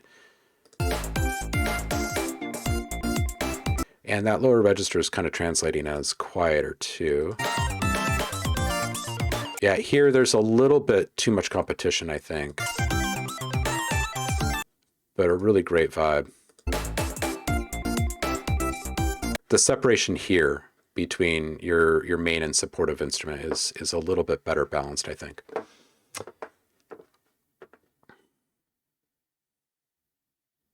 Then you throw your music back in the lake. Yeah, basically, yeah, I do. A lot of it I do. You know, like I've always enjoyed working with other people a lot. Yeah, bro. Thank you so much for the raid. I appreciate you. Happy Friday to you, homie. I've always enjoyed working like behind the scenes and with other people, and I like both the anonymity and the ability to not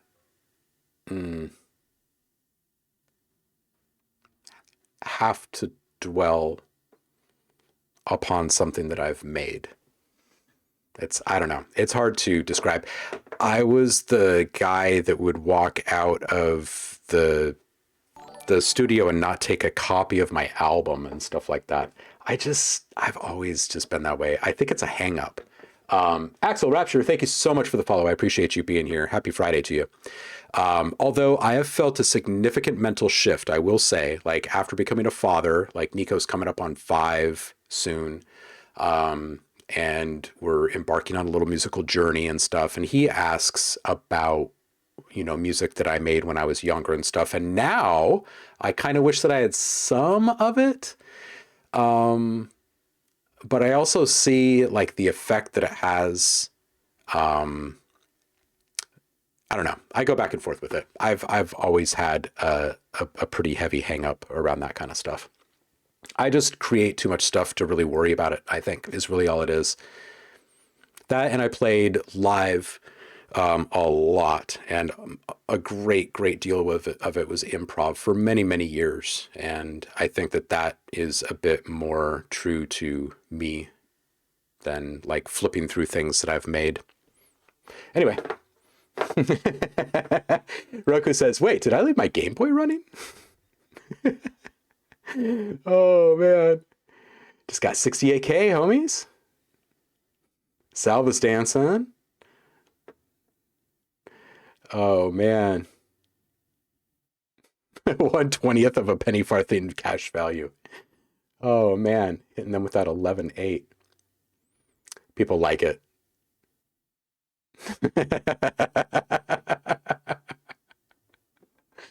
Oh, Axel Rapture, what brings you by today? Gabriel, you working on anything new? How was your stream, dude? Tremtai says, listening to old music is weird. It's like good memories and cringy and fun at the same time. Yeah, I very rarely circle back and listen to it. Every once in a while, the kiddo will ask to like listen to some of my older stuff, like while he's eating dinner or like while we're getting ready for bed or something like that. And it's weird. It is weird. He has a couple of favorites. He has this one that he loves that I made a few years ago called Passing Time for this little documentary thing. And he loves listening. I don't know why, but he absolutely loves listening to this thing. Jonathan, thank you so much for the follow. Appreciate you being here, dude. Happy Friday to you. All right, so we got another one from Tremtais. And thank you for the old school vibes here, homie. This one was super fun. This next one is Road Rage. And Tremtais says, I decided to go way out of my comfort zone with this one. Still work in progress. It's called Road Rage. It's Neurofunk. Why are you stopping? Why are we stopping? Yes, Jonathan, drop a link in the Discord.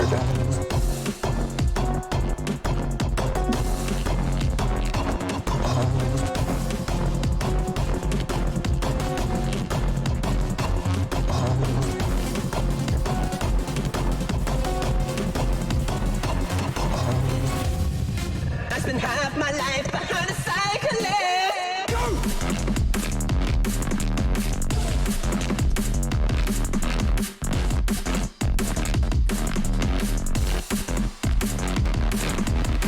You've got your hazards on. You better go!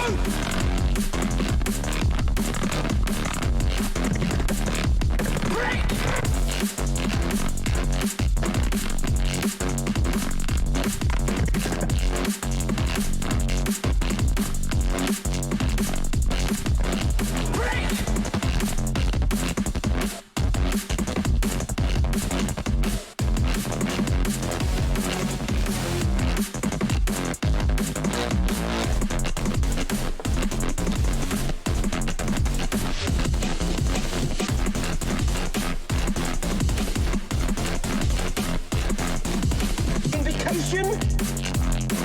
No? Yeah, it's a roundabout. Go on, you can get through there. I've left you enough room.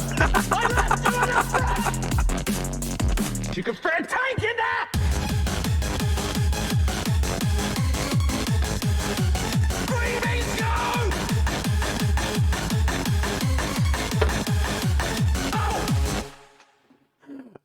Tremties, is there anything you will not do? I need to go back and listen to parts of this again. You've got your hazards on. You better go!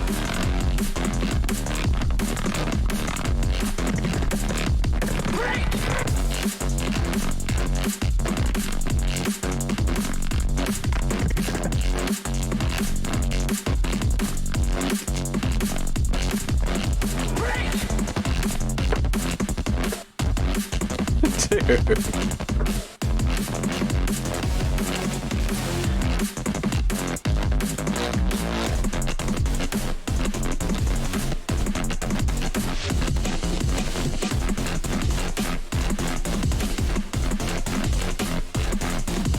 Indication? No? Yeah, it's a roundabout. Go on, you can get through there. I've left you enough room. I've left you enough room! You can fit a tank in there! I could just picture the car chase and the whole like yelling out the window and the Okay, so spot on with your sample choices, by the way. I think that I'm not sure if this is yours in here. It's like at 15 and then again at 30 or so. Let's see if I find it real quick. That one. So that one comes up a couple of times. I think it needs to be a bit more processed and with much more the low end cut out. Because right now it just kind of like, it appears and then it disappears and it feels a little odd. It's competing with the bass and it's just, it feels unprocessed. Everything else in the mix is pretty well enraged in one way or another, if you will, with processing. Grimes bass for the win. Accent mid frequencies with some multiband compression on this one, I think. And you'll get a little bit more clarity and definition on the edges. And then that will help with the rapid fire articulation, which is great. And I lost track of where it was because each time I started bopping my head and stopped paying attention to time when this stuff happens. But the call and response effect between the rapid fire articulation of your bass and the vocal chant is just fantastic. Add a bit of resonance to that snare, make it kind of like pop and shine a little bit. You know, like tightening the old head just a little bit much.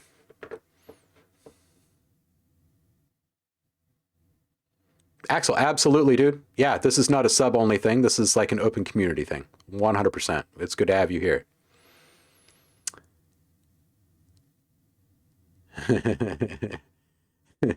We had the boss fight in the game now, says Sal. Yeah. That last part is very much just an idea. Well, I like the idea. It should be performed in Clownfest. Yeah.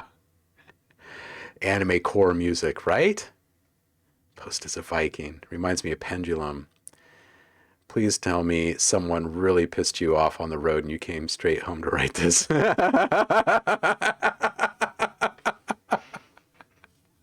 Who needs road rage in real life when you can come home, sit down in your DAW and really take it out, right? This music is madness, Axel. Movie soundtrack, says Jonathan. Yeah, man, seriously.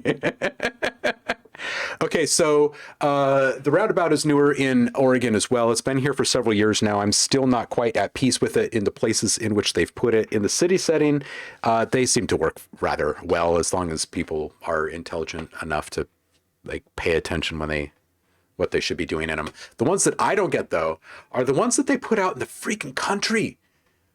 They put roundabouts literally out in the country where there used to be no light whatsoever. So and this is not an exaggeration, for like the first 3 years of these roundabouts being out there, you'd get these guys like driving up there with the big old trucks and being like stopping like halfway through and looking at each other and like, and it's like for 3 years. For 3 flippin' years. And you know what goes through my head every single time I go into a roundabout? Because I didn't grow up with them. I hear Yes, the song Roundabout from Yes in my head.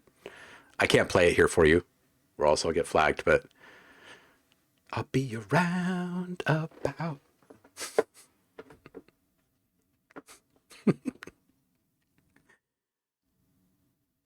The bass was the true challenge in this one. It always is. It's not an easy bass to wrangle. Roundabout is a yes song. Yes, Saf. 2 points to Saf.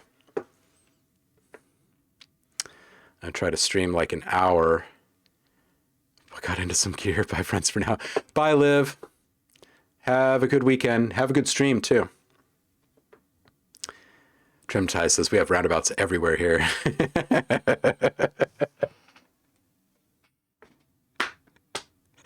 I can't figure out why traffic calming devices make me so angry, says BlackBerry, right?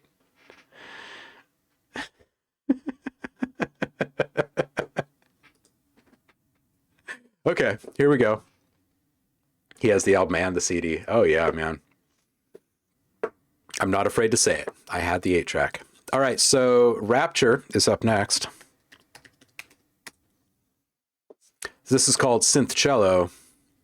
And this is, Rapture, this is the first one you've ever brought us, right? All right, here we go.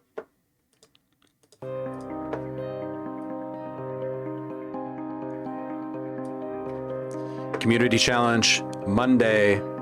Listening party starts around noon Pacific. Get your tracks in.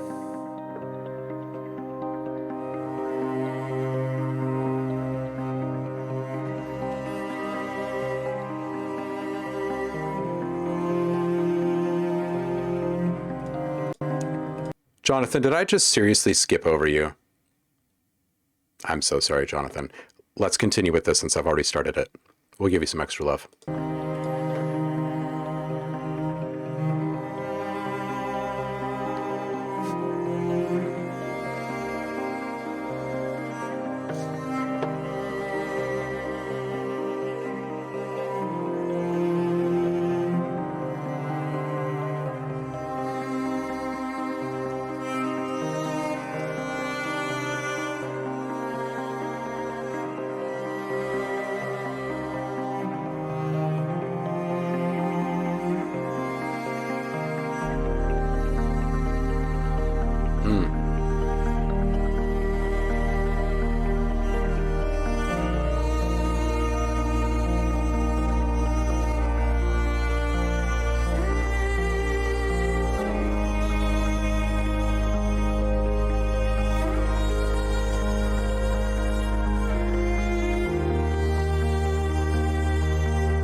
All right.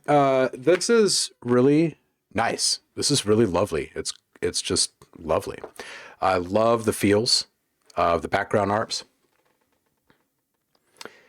You started just a few months ago, so you'll take feedback on even the most basic stuff. Okay, hold on just a second. You just started. When did you start? Like just a few months ago. And what's the DAW you're using? There are multiple pannings. Same are in sync. Right. Wait.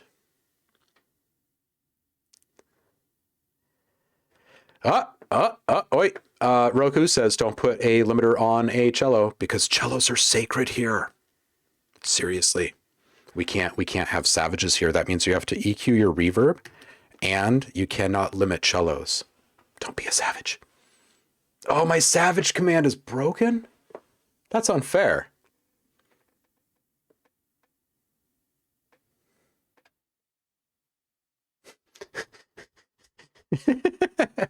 Sorry, reading more roundabout comments. I got a little distracted. Okay, so loving the feels of the background arps here.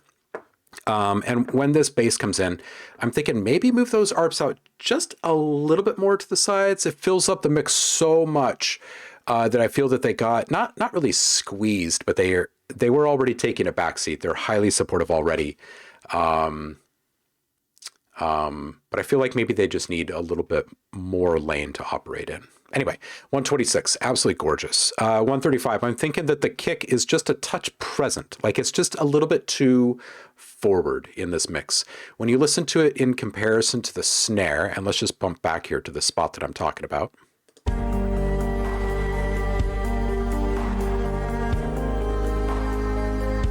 And the rides. Like you've got the ride, right? And the hat, and you've got the snare, they're all perfectly in line with the overarching ethos that you've built up here. The kick does not match the spacious aesthetic that you've built up for the rest of the rhythmic elements there. So I would personally, I'd like to hear this again with that brought more in line with the other elements. 230, that synth, we were just talking about, yes. We were just talking about, yes. And then you pull out the synth. Really nice retro style synth there. All right, so 257, super subtle tremolo. Modulate the volume, maybe 1/16 triplet, something like that. Over the top of it, just slightly. I'm talking about the synth here. Really love the floating feeling at 330. And maybe even extend the outro just a bit because this whole thing starts so minimally, right?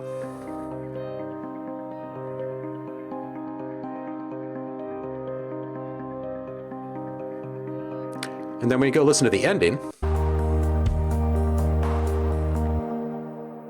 everything just kind of stops at once. So you might want to consider staggering a couple of these players as they exit stage left or whatever. It might have a better arc to it. I don't know for sure until we hear it, but a couple things anyway. A couple things worth looking into.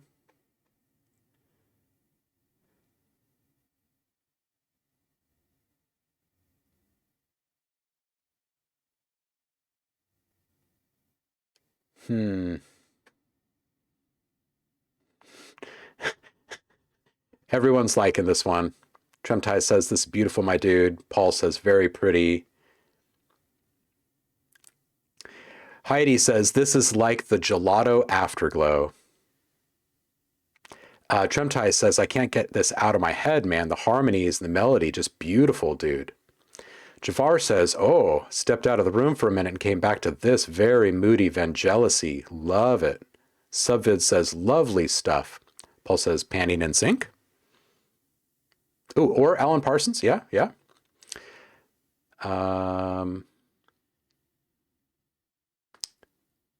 Low-key want vocals on this. Ooh, velour. Hey now, Heidi. Yeah, Tremtides, that's what I said. The whoa, hold up now. Right? The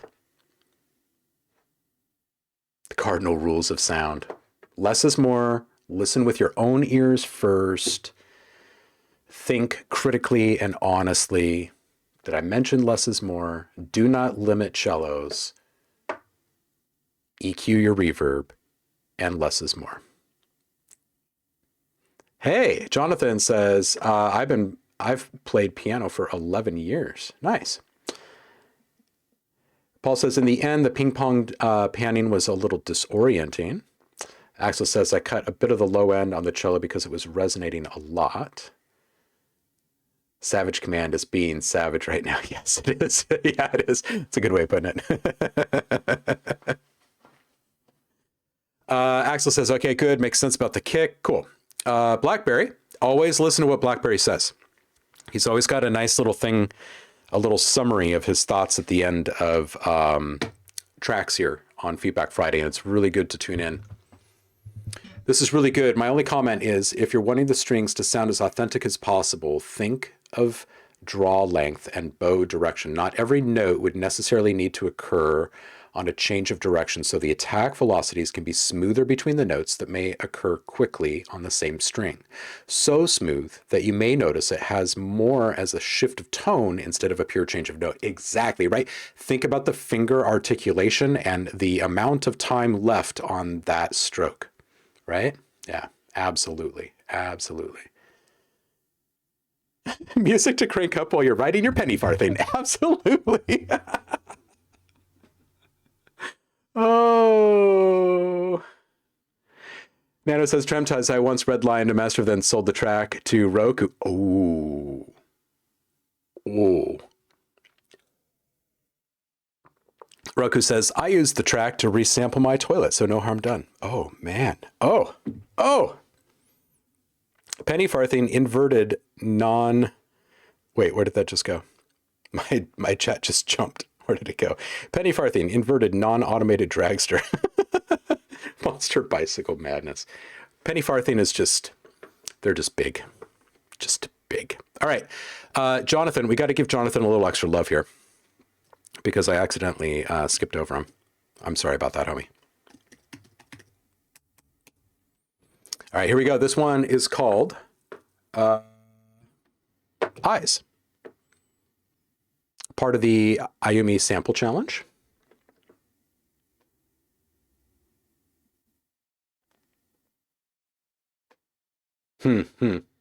Yeah, you are welcome, Axel. I hope it resonates with you, man, and helps you take it even further.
All right, so I like the idea that you're playing with here. Really nice fade arc, both on the intro and the outro. Was there just like a touch of rain in the outro, or is that just like some sort of, I don't know, thing I'm wanting or something? I think it's just a little bit heavy on the kick. I mean, it's got a fine kind of overblown sound. It's more just the luffs, I think. And coming out of that fade in arc, let's go back to this really quick right before it hits. You do have a little bit more space for that transition effect to be brought up and to really highlight that last little lift. Let's go back and let's do it one more time.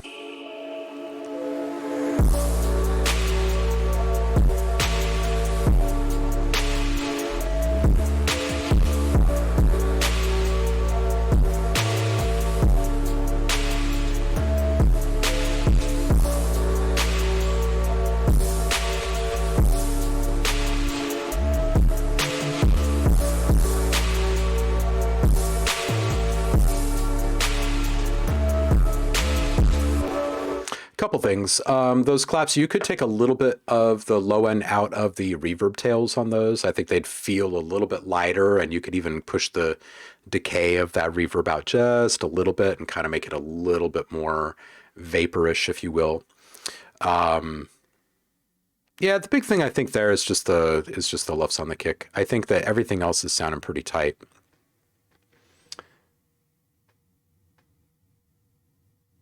Hey, nice. Okay, something for after chill stream from OhmLab, or I mean, from Roku.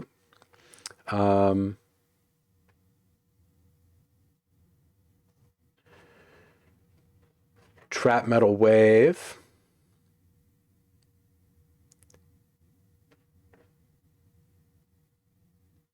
Oh, nice ups from BlackBerry here for Axel. Your stuff has come a long way since I last heard your stuff. You're doing tremendous. That's great.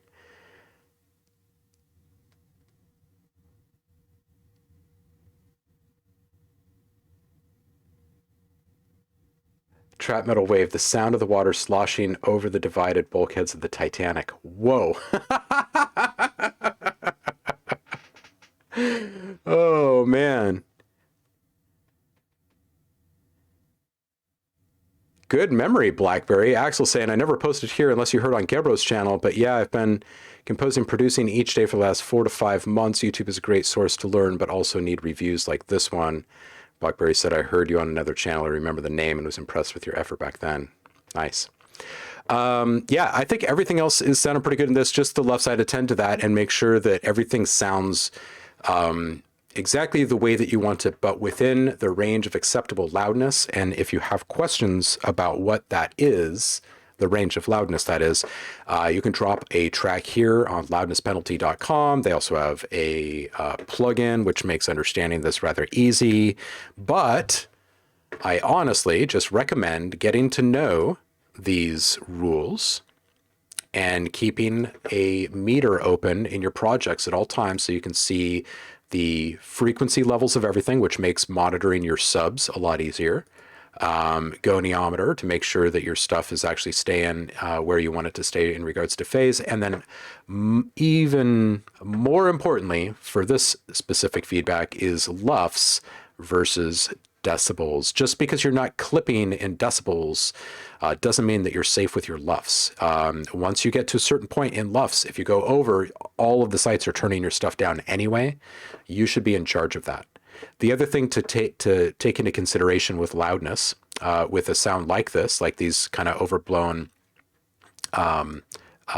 kicks and 808s these days, is that they don't sound great when you turn them up, and that's because you've taken away the wiggle room that they had. So if you can bake in a little bit of wiggle room, like if this is a really banging track and you want people to be able to turn it up and really, really enjoy it when they do turn it up instead of just make it louder, then give your listeners just a little bit of wiggle room there.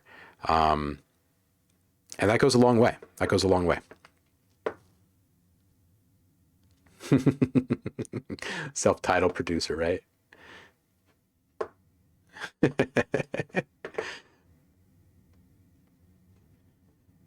Yeah, people around here really do pay attention, don't they, Axel? All right, let's see who is up next over in the Discord here.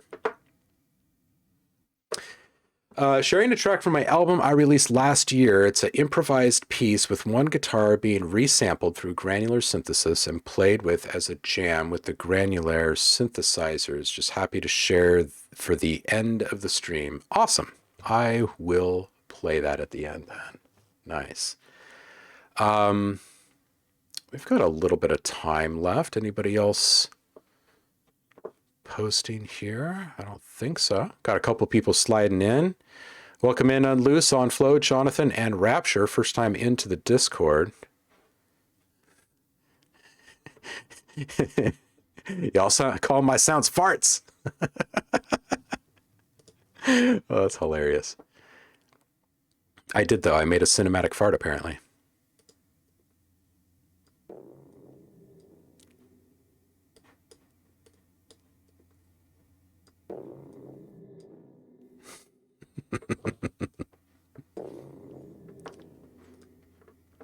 All right, let's start messing this thing up. Playing with some pulses. All right, I will leave public feedback open for a little bit longer because we still got about half an hour here. Fart confirmed, says Roku.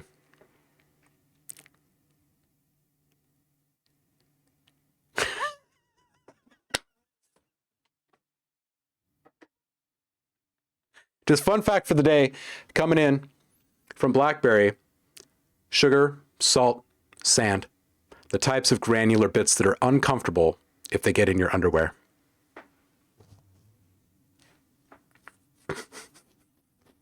Just saying. Just saying. Sugar, salt, and sand. Don't want to get those in your drawers. Seth says, let's close the gates. You just want to make noise. Unless you're into that kind of thing. Dun, dun, dun. All right, let's make something then. We don't have a whole lot of time left. Should we just play? It's been a little while since we've just played. Maybe we should just play. Let's... what if we take... oh, I know. Let's play with Funky. You guys have been playing with Funky. Let's add a little extra sauce.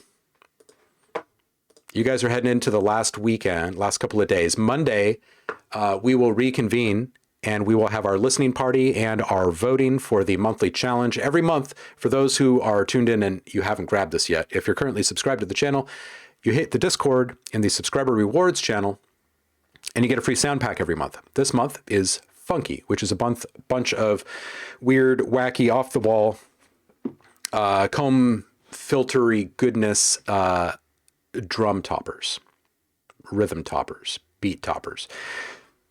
Put one of these over a kick and a snare and you've got a funky beat. So, excuse me, anything you are inspired to make with these sounds, you come back and you submit them in the community challenge every month and you get another free sound pack and a chance to win things. And Monday, we will have last month's winner, DJ Empirical, on the show, and he holds the tie-breaking vote for this month's challenge. And he earned it by having the best track last month. So he would assumably know what he's talking about. Let's make some stuff. Funky is fun. Sugar drawer, super top. By the way, can I use sounds for my own stuff as long as I don't earn any profit from it? Yeah. No, dude, my stuff is all royalty free. I'm never... Yeah, no. Okay. So Tremtize is asking, hey, can I use the sounds for my own stuff as long as I don't earn any money from it? Like, you can use them in any kind of project you want. Don't take the sounds as they are and resell them as your own sounds. Put them into something and make something funky and fun with it. And whatever you do with it is fine by me. Come back and share the links. I'll help more people listen to it. Scruffy Rico, ooh, I might have to bash at that. Yeah, yeah. Is it production time? Yeah, it is. Becky, these guys have been absolutely killing me lately. On Fridays, we've been getting to the end of the stream, and it's been like legit like half an hour over, because I usually do these 3-hour streams, right? So I'm supposed to be quitting in about 30 minutes. And these guys have been bringing so many tracks on Feedback Friday that we never even touched the DAW. We'll go like 3.5. I think a couple of weeks ago, we went almost 4 hours, and it was just feedback. And everyone has just been absolutely killing it lately. So I'm happy to do it with y'all. All right, so let's do this. Yeah, no, Tremtize, everything that I make is royalty free. This kind of goes back to the whole, like, I write and release. I really don't care. I really don't care. I'm putting stuff out there to inspire and support, and that's really it. And that's been my mantra for years and years and years. That's why I don't demand a credit line in games and movies and films and stuff. And it's just the thing. So I'm never gonna chase you down. Never, ever. You're touching the wrong DAW. Becky, what do you do with this thing? Can you give me a guided tour of this thing? All right, seriously though, let's go find Funky. And for those of you new to these samples, they sound kind of like this. They're spread out between 80, 90, 100, 120, and 140 BPMs.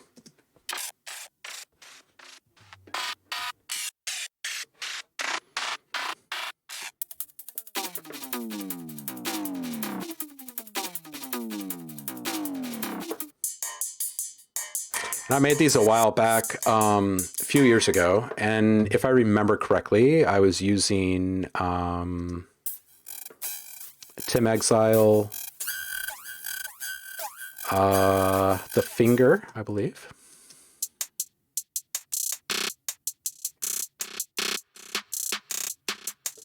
So anyway, they're fun. So maybe what we'll do is we'll take these and we'll remix them even further and see what kind of fun we can get up into here. Project Seth, thank you so much for the follow. Happy Friday to you. We're about to just get kind of weird. This one would be a fun one to start with, huh? All right, we'll just take this. We'll set this over here. We're rocking...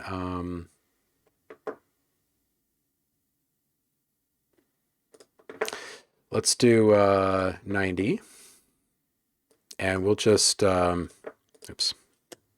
Wrap around that. And then let's put reactor up on this one. And from there, let's run it through. Oh, this is sitting on molecular. We could start with molecular.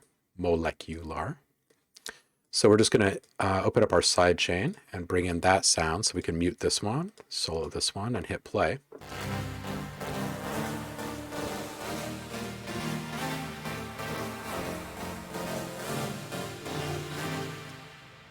Atmos? No, Atmos. Oh man, that was something that we released for just the stream. Combat Speed, thank you so much for being here. Happy Friday to you. Atmos. Where is that? Where is that? I put that in Atmos. There it is. Oh, no. That was just the... Where's Atmos? It's one that I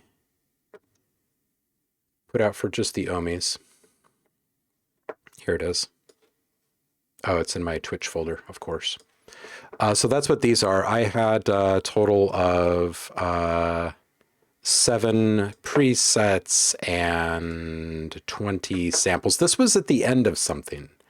This was at the end of an old community challenge. Yeah, this is going back a little ways.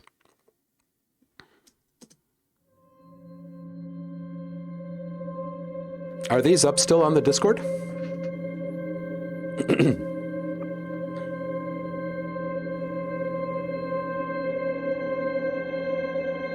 Yeah, instant drum and bass hit, right? Yeah. Where are these samples in the Discord? Okay, so if you're not seeing them, they would be in the subscriber rewards channel up here at the top on the sidebar. And if you're not seeing it there, make sure that your Twitch and your Discord accounts are linked. And if you still don't see it, hit me up in a direct message and I'll get it sorted with you.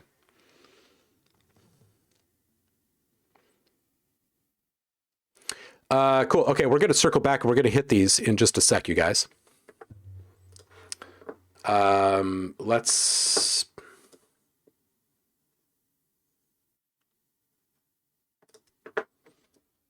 get a little weird with funky for a minute.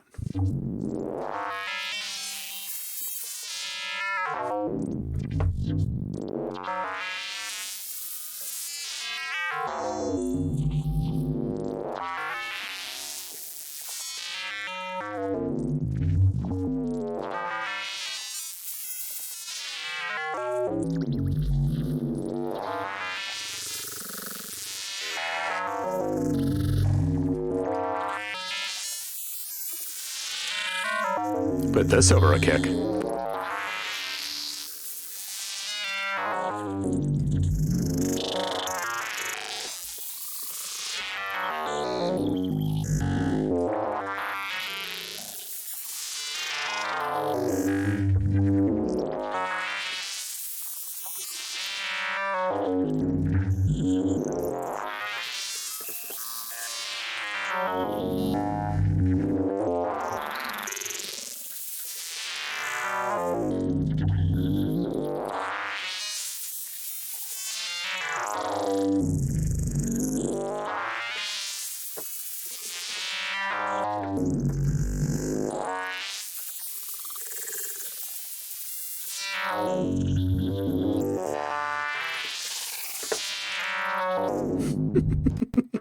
How many of you actually play with molecular out there?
Oh.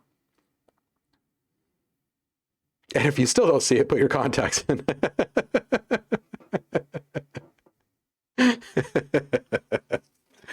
What kind of genres do I produce? There aren't many that I don't, honestly. There aren't many that I do not.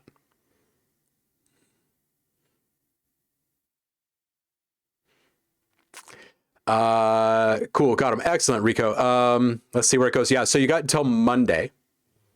You got until Monday's live stream to do that. Yeah, right. Sounds like I'm having a date with Simon Posford doing shrooms and making a new Spunkle track.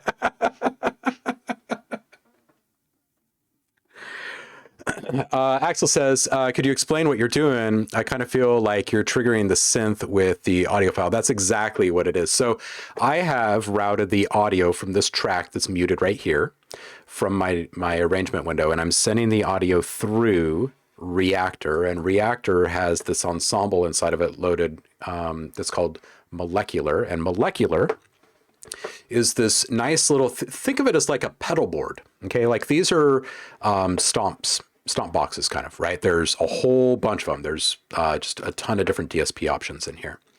And they're interchangeable, so I can swap these out in different ways.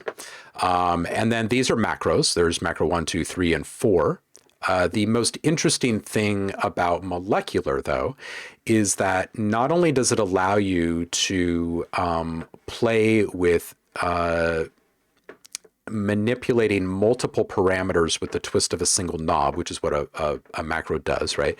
But then it also allows you to play with the routing. There's a whole bunch of different routing schematics that you can play with here. So you can shuffle up how your sounds are actually being processed, whether they be, you know, in series and tandem or parallel or whatever. And then you can also engage all of this through the motion engine. So it's called the morpher. And you can actually kind of record in how you would like to move your sound around in this matrix here. And this matrix is sort of like an XY grid. And you can see this little thing moving around here. And what you're doing is you're correlating between these different points. So this is where it starts to be a bit like FM8 and some other Native Instruments stuff. You're moving between these kind of presets within your sound, A, B, C, and D. And as you're moving around here, it moves you closer or farther away from these different kind of internal presets for the sound. So anyway, it's a convoluted tool that has otherworldly effects, outcomes. Yeah. Paul says, I'll be passing out the candy, but learned years ago that dressing up can scare the kids. My old goalie mask and dad's PhD count. Serious tear generator. Like, hi kids, I'm from the school. I'm going to murder you now. Would you like a Reese's peanut butter cup?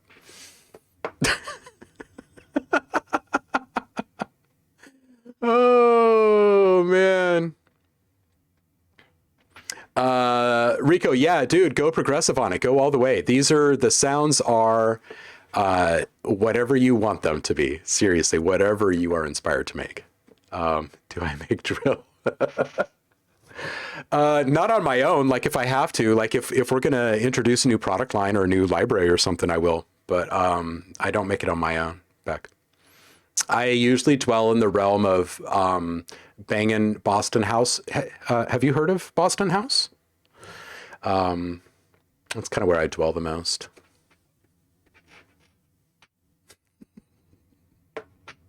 Okay, I will stop. I'm on a drill remix thing at the moment. I'll turn to drill sort of shit.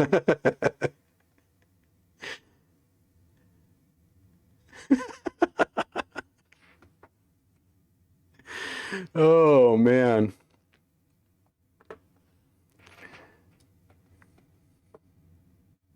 Goes to YouTube.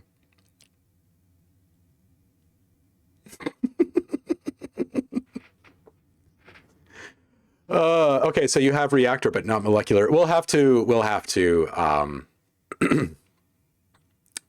dig into some reactor together as a big squad. We will spend some time in reactor next month. I promise you. Next month is next week. So, and good timing. I mean, I'm diving into reactor with the team here in like just 45 minutes actually, and we're going to spend a whole bunch of time on reactor this month. Get a little more weirdness, a little more left to center in the upcoming product lines. Anyway, let's go.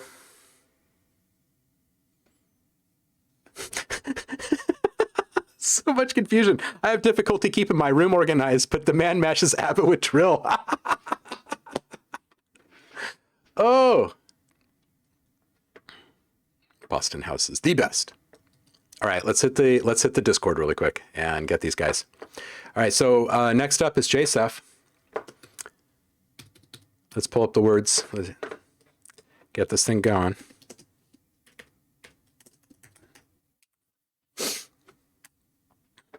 All right, here we go.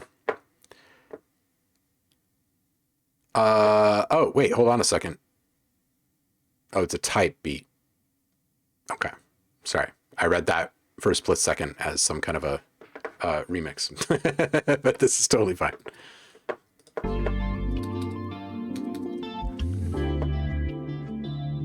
Wait, is Kanye on it? Is Kanye actually on it? Well, I can't play it if Kanye is on it. Kanye is not the nicest guy in the world. Not that I'm like judging him as a human. I'm just saying that we can't play his stuff on live streams. It's not allowed. It's not allowed. Kanye owes Kanye.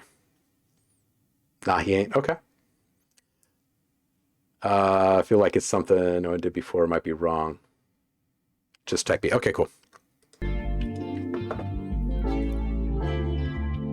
STP1, what's up, fam? Happy Friday to you. Welcome in, bro. Kanye sounds like lyrics are gangsta.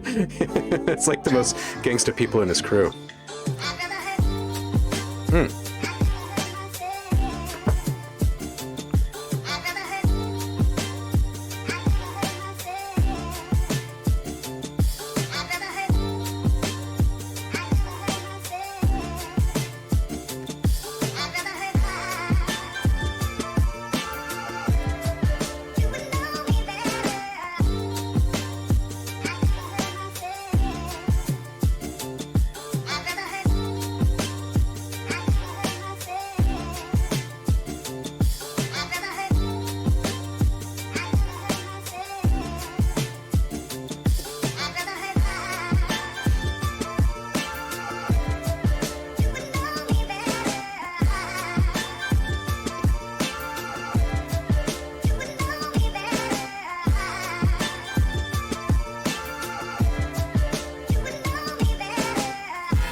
Okay.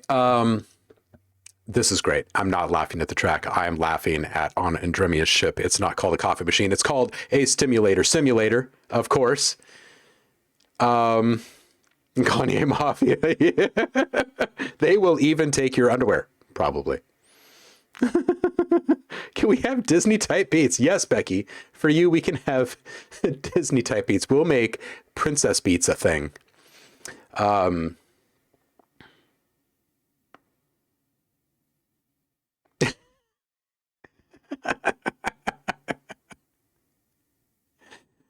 Penny farthing type deep beats. Okay. Okay. Here we go.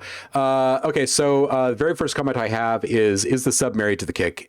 If so, not if she, if so, I'd break that relationship and keep them separate, just more control that way. A couple of things happen when you have them in one. And one is that the kick itself becomes hyper competitive with the rest of the mix and it kind of pushes some things around. And it's just not really, it's not really conducive to the old school vibe. Like this is a nice vibe. This has a nice legit sound to it. Anyway, I think the kick can come down overall. And I see your question here. So like widen the bass, but keep the kick centered sort of thing, or you mean sidechained? I mean,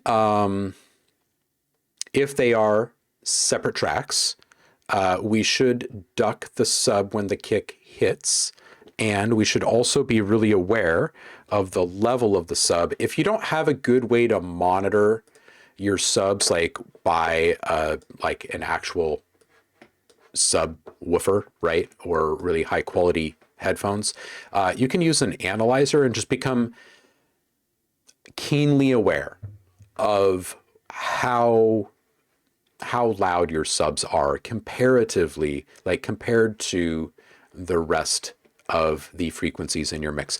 If the rest of your frequencies are popping up here and your sub is up there, then there's a problem because the other things can't compete with that. And there's just too much energy consumption involved in producing those sub frequencies. It makes the rest of your music sound lackluster, that the speakers, everything, they just don't have the power to drive the sound. And like I said, it just creates kind of this competitive landscape for the rest of your music. So one of the best things that you could ever do for your music when producing this type of stuff, in my opinion, is going back and taking a really hard, critical look at the tool sets that people were using in that era, right? This is one thing that Kanye has done really well over the years. Right? He went back and he studied greats like Dilla and whatnot, right? And he recognized the fact that if I'm using the same gear, then I'm going to have the same kind of outcomes. And one of the pitfalls that people fall prey to in today's landscape is they approach this all with all of the modern tools and they're trying to add all of the modern bells and whistles that come along with it, with those tools, right? And those trends within the genre. The only drawback to that is that you're adding complexity that wasn't there in the beginning. And some of that can be fairly harmful to the mix. Some of it can be a really big boost or even a boon for the genre that you're producing in now. But you do need to kind of take into consideration what allowed certain things to work back then. And one of the things was they didn't have this massive sub bass hitting in the ways that we do now, right? When you heard massive sub bass back then, it was just very different. So just, paying attention to what tools and what restrictions the different tools had is a really, really good way to start figuring out some of the more complex, like mixing and production questions. Like, should I have these subs in this instrument? How wide should the bass be? Those types of things, right? And if you think about the tools that the people were using and the limitations that they had, what were they doing? And it's probably going to steer you in the direction that you want to go. And it might be better for you to gain insights about the production process that way, like through that lens, than it would seeking an abundance of advice from people that are only really approaching it from this kind of modern tool set approach. Anyway, because I really dig the old school MPC vibe here. All right, so at 202, the bass guitar is really buried. And I would bring that up because that's a vibe. Like that feels good right there. And it's more present in the next section here. 223, that filter sweep. I think since you've already done that a couple of times by 223, that you should change it up on this one and maybe just put in like a little stutter or something unexpected, just to catch people up a little bit. And 322, I think the vocal should be more upfront on this. Overall, I think that one thing that would probably help this entire thing, I think that this whole beat is pretty great. If you went back and you did a full volume remix on this, and as you're going through, like you pick your hero, right? Maybe the kick is the loudest, right? Bring up everything under that. And as you're doing that, start moving the different players in your mix out to the sides to varying degrees as well, right? Keep your vocal, keep your kick in the center, and start moving the other stuff around and see just how much more clarity you can get for things like the bass guitar and the vocals. And I think that these two things combined, wrangling in the sub and kind of properly approaching the volume mix, you're going to feel like, okay, now this feels a bit more like Kanye type quality, right?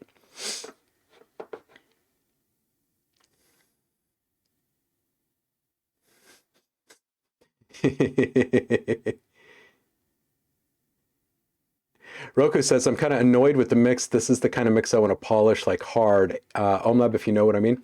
All the ingredients are there, but it's just not shining for me. This needs to be digged hard, spread out on a nice desk and sit on for a full week. That's what I'm talking about. Like with the full volume remix, just keep everything as it is. I think Roku and I are in alignment on this one. You've got all the elements you need, and you've got really good ideas in here. And you've got a fairly genuine sound. It just needs to be reworked is all. And that starts with the volume. It really does. It starts with the volume. And I would back off compression on everything until you get your volume mix complete. This goes back to the tool set thing, right? Like how many guys were chopping up beats on an MPC and worrying about how much compression they were applying to stuff. So for what it's worth, food for thought. Princess Core, right, guys? Yeah. JSF says, yeah, I feel like the mix could have done better overall, sounded good at the time, but since I've improved, okay, Rob's going to come back to it and just mix it better. Yeah. It's Tiara Core. Bossy kicks are bossy. Hide your lunch money. Oh! Andremia, sliding into home. Man. Boom. Bap, says STP1. Ballroom wave?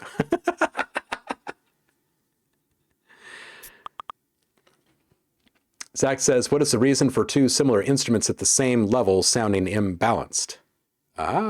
Well, some of it is competition. When you have two things that are very similar in sound, they share a lot of the same frequencies. Okay, and when that happens, you will oftentimes see, you'll see a couple of different things. When frequencies align and they're both kind of peaking around the same point and time, you end up with sometimes pain points or resonant peaks, just uncomfortable loudness in different places. Sometimes you actually get cancellation, right? Where you've got one track going one way, one track going the other way, and they literally just cancel out the sound. There's a lot of different things that can happen there. But more often than not, it's a little bit more simple than that. We can't track that many things, right? And the ability to serve up these sounds coherently requires energy and space and separation.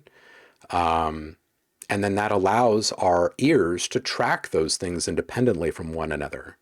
And when you start to blur the lines, it starts to get a little confusing. And that translates differently for different people. There is this thing that I think is this kind of assumption that everyone hears the same. We hear people say things like, oh yeah, well, the human hearing range is blah, blah, blah, but not everyone hears the same way. You know what I mean? Like there's a lot of different reasons for people to hear differently. And it's not always just because of our ears. Like a lot of it's playback devices, environmental stuff, inside, outside, busy room, calm room. There's lots and lots and lots of things that affect how we hear. So we don't all hear the same. And producing stuff that really sits well with people, like that's the art and science of the whole production process right there, is figuring out how to get your sound out to as many people and devices in a way that translates as closely as you would like it to, or would hope for it to translate, coming out the other side. There's a lot going on there. MPC 1200 sound. But 2021 is the year of the sub, though. Nothing else matters as long as we can hear the sub and the paint on the walls peeling from the vibes.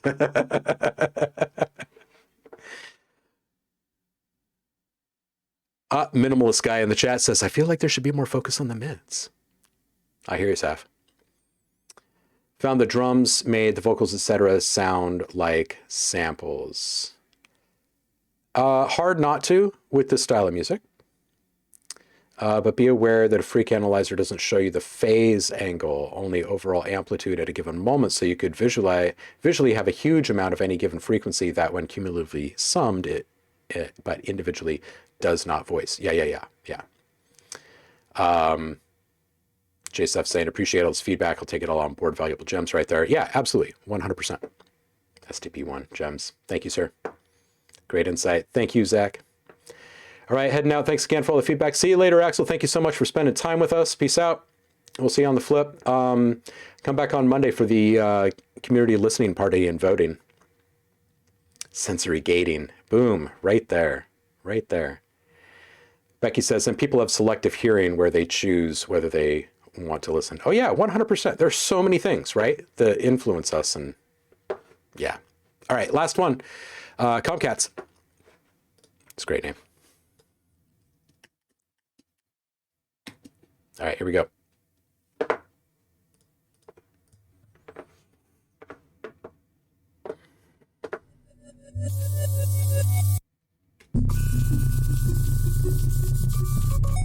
I was not expecting that break. That totally caught me. I'm going back.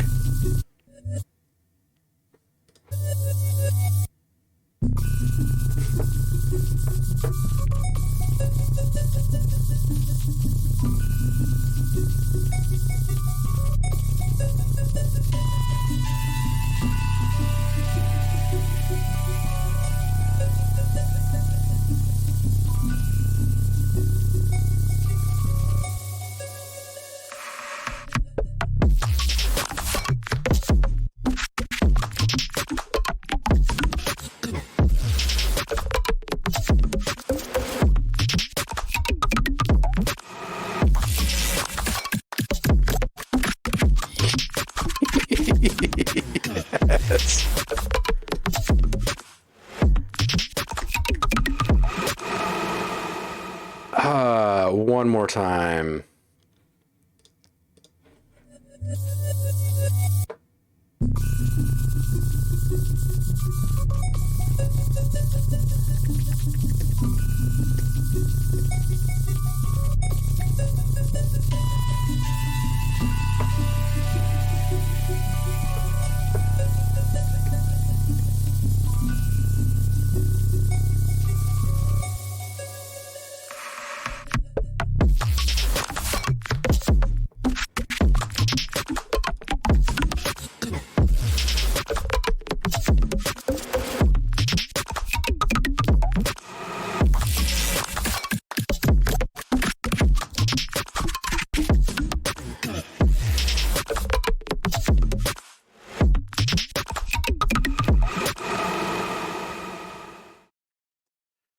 All right, so a couple things.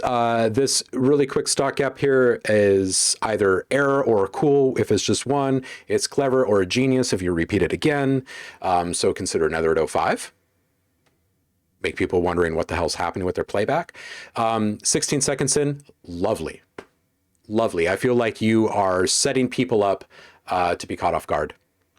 27 seconds, transition effect. I think it would probably add a bit more oomph and impact. I love the madness of 41 seconds and beyond. I would like to hear a little bit more dynamic flux in the entire thing, right? Like just vary the volume as much as you are the position. And I think we start to get a more interesting feel right here. And people will be more willing to listen to it on repeat if there's more just dynamic flux in the entire thing. This is pretty solid. I'm liking this. Zach is saying jazz. Dromia says, every human has a slight difference in hearing, so some preferences may be related to mechanical differences in their ears, hence why the music can be very subjective, not just style, but levels and frequencies. Yeah. And that is affected by culture, right? Like if you speak or grow up around a tonal language, like in Asia, like Southeast Asia, versus, let's say, LA, like Los Angeles, California, there are certain things that aren't not heard the same way. All of it is affected. Like our wiring is what it is because of where we've been. It is true. And yeah, and Heidi points out an interesting thing. Sensory gating changes with whom I'm around. 100%. We all have a crew of friends that when we go out with, we have a totally different type of fun. We listen to totally different types of stuff. We get into totally different types of trouble. This is truth. Love this comment from Zach saying jazz. STP1 loves this hands in the air. Hey, nice. Studio build out phase 2 begins. New racks arriving today, says Paul. Nice, dude. Congrats. Serum. Yeah, serum. Roku says 140 plus tracks and people still hear only one thing in my tune, OhmLab. The human brain beautifully selects. That's one of the secrets of my writing. I play with expectations within the soundscape without even touching arrangement, combined with arrangement decisions and instrument selection and having them play in the right octave and interesting melodic harmonic structures. Spent 15 years on that alone. That's what made me make music only I could make. That is exactly it. Man, I was saying in Damien's chat this morning, like Roku gets it. And this is what I was talking about before with the swing and shuffle and humanization and stuff. Sometimes it's just about playing with the psychology of your own stuff and taking away the opportunity for the listener to predict what's coming next and understanding what kind of selective hearing people have. What are their deep desires with music? Yeah, exactly. Blackberry says some of it is also cultural. Yeah, exactly. That's exactly what I was just saying. For example, a lot of instrument from China produces a lot of acoustic anti-phase information, giving it a much different overtone relationship than you would find in a Western European instrument. For example, the differences between a pipa lute or the string guitar punch a couple of holes into the face of the pipa and the body shape that is designed for sound projection rather than ergonomics, and they are very similar. Yeah, exactly. And the same goes with the words that we speak and how we sing. There are people in different cultures, Mongolia or Thailand, that sing. And for everyone in the local vicinity that groks what's happening, it is gorgeous and beautiful. And for people that are coming from non-tonal language regions, they hear it and they're like, was that off key? Wait, what was that note? I've never heard that note. Are these guys on? And then their instruments are supporting all of it, right? And it mixes into this beautiful, beautiful thing. And every single culture has it. And the only reason it sounds foreign when we go somewhere else is because we haven't been steeped in it. And that's it. That's it. Our expectations are different. Yeah. Same people, same troubles. All right, you guys, I got to run into a meeting and we got this thing from Roku. I will hit play on it and then we'll go raid someone. I think Liv said that she is up. Oh, and we got one coming in late. X1 Alt, we can circle back and do this on Monday. People within the community, you guys can listen to this off stream, provide some feedback for this fine person. I will do the same as soon as I can. I can't go over too much more. We're already over. I have a meeting. So I'm going to scroll back up and find Roku here. And we're going to play this as I search for someone to raid.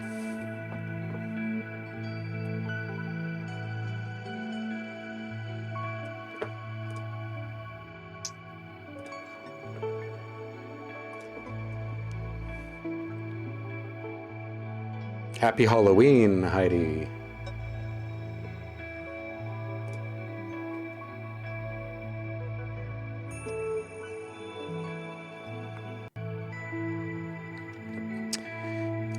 Eloise, Eldre, Musar, Kenny Beats, Open Set. Ooh, Open Set. Let's go visit Open Set. Science and technology. See what he's doing today. It's going to be amazing. I'm sure of it.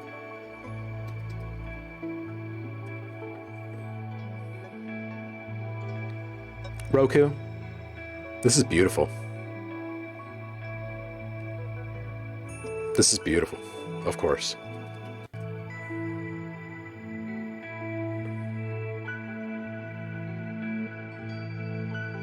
Roku, I'm going to start my next stream with this, the whole track instead of just the preview. But I quite literally have to send a link for a Zoom chat here in just a moment. So I'm going to start this raid here in the background. And I appreciate every single one of you. Thank you for spending Friday with me. I will see you on Monday. Don't forget, show up early and bring your tracks. Get them in the queue. Whoever submits something in the monthly challenge wins another free sound pack just for playing along, just by submitting. Nice, Roku. All of your stuff is CC. Well, shit, man. I'm just going to start using you. We'll just have a little Roku month. Yeah, this is just gorgeous right here. All right, raid incoming. Y'all are freaking great. I appreciate you. I will see you on the other side. Let's go learn some things.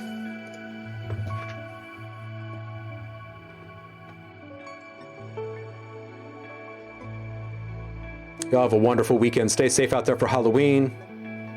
I'll see you on the flip. Peace out.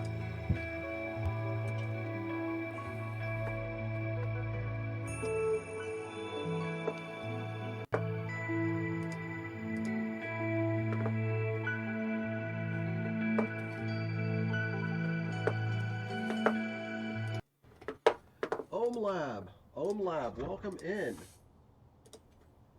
What were you guys doing over there? We are currently grilling oysters. You guys like seafood? Because we got oysters on the grill here, and we're doing some raw oysters. How are you doing? It is indeed a happy Friday. This is an early gift that arrived from my sister, a bunch of oysters. And we've had these little tiny miniature pea crabs in some of them. It's my first time eating oysters that had little tiny crabs inside them. Help, guys, we've got crabs! Thanks for that follow, Purple Pros. You'd be up to something fun? Yo, yes. What were you up to on stream today? Let me type you a little shout out with my clean hand.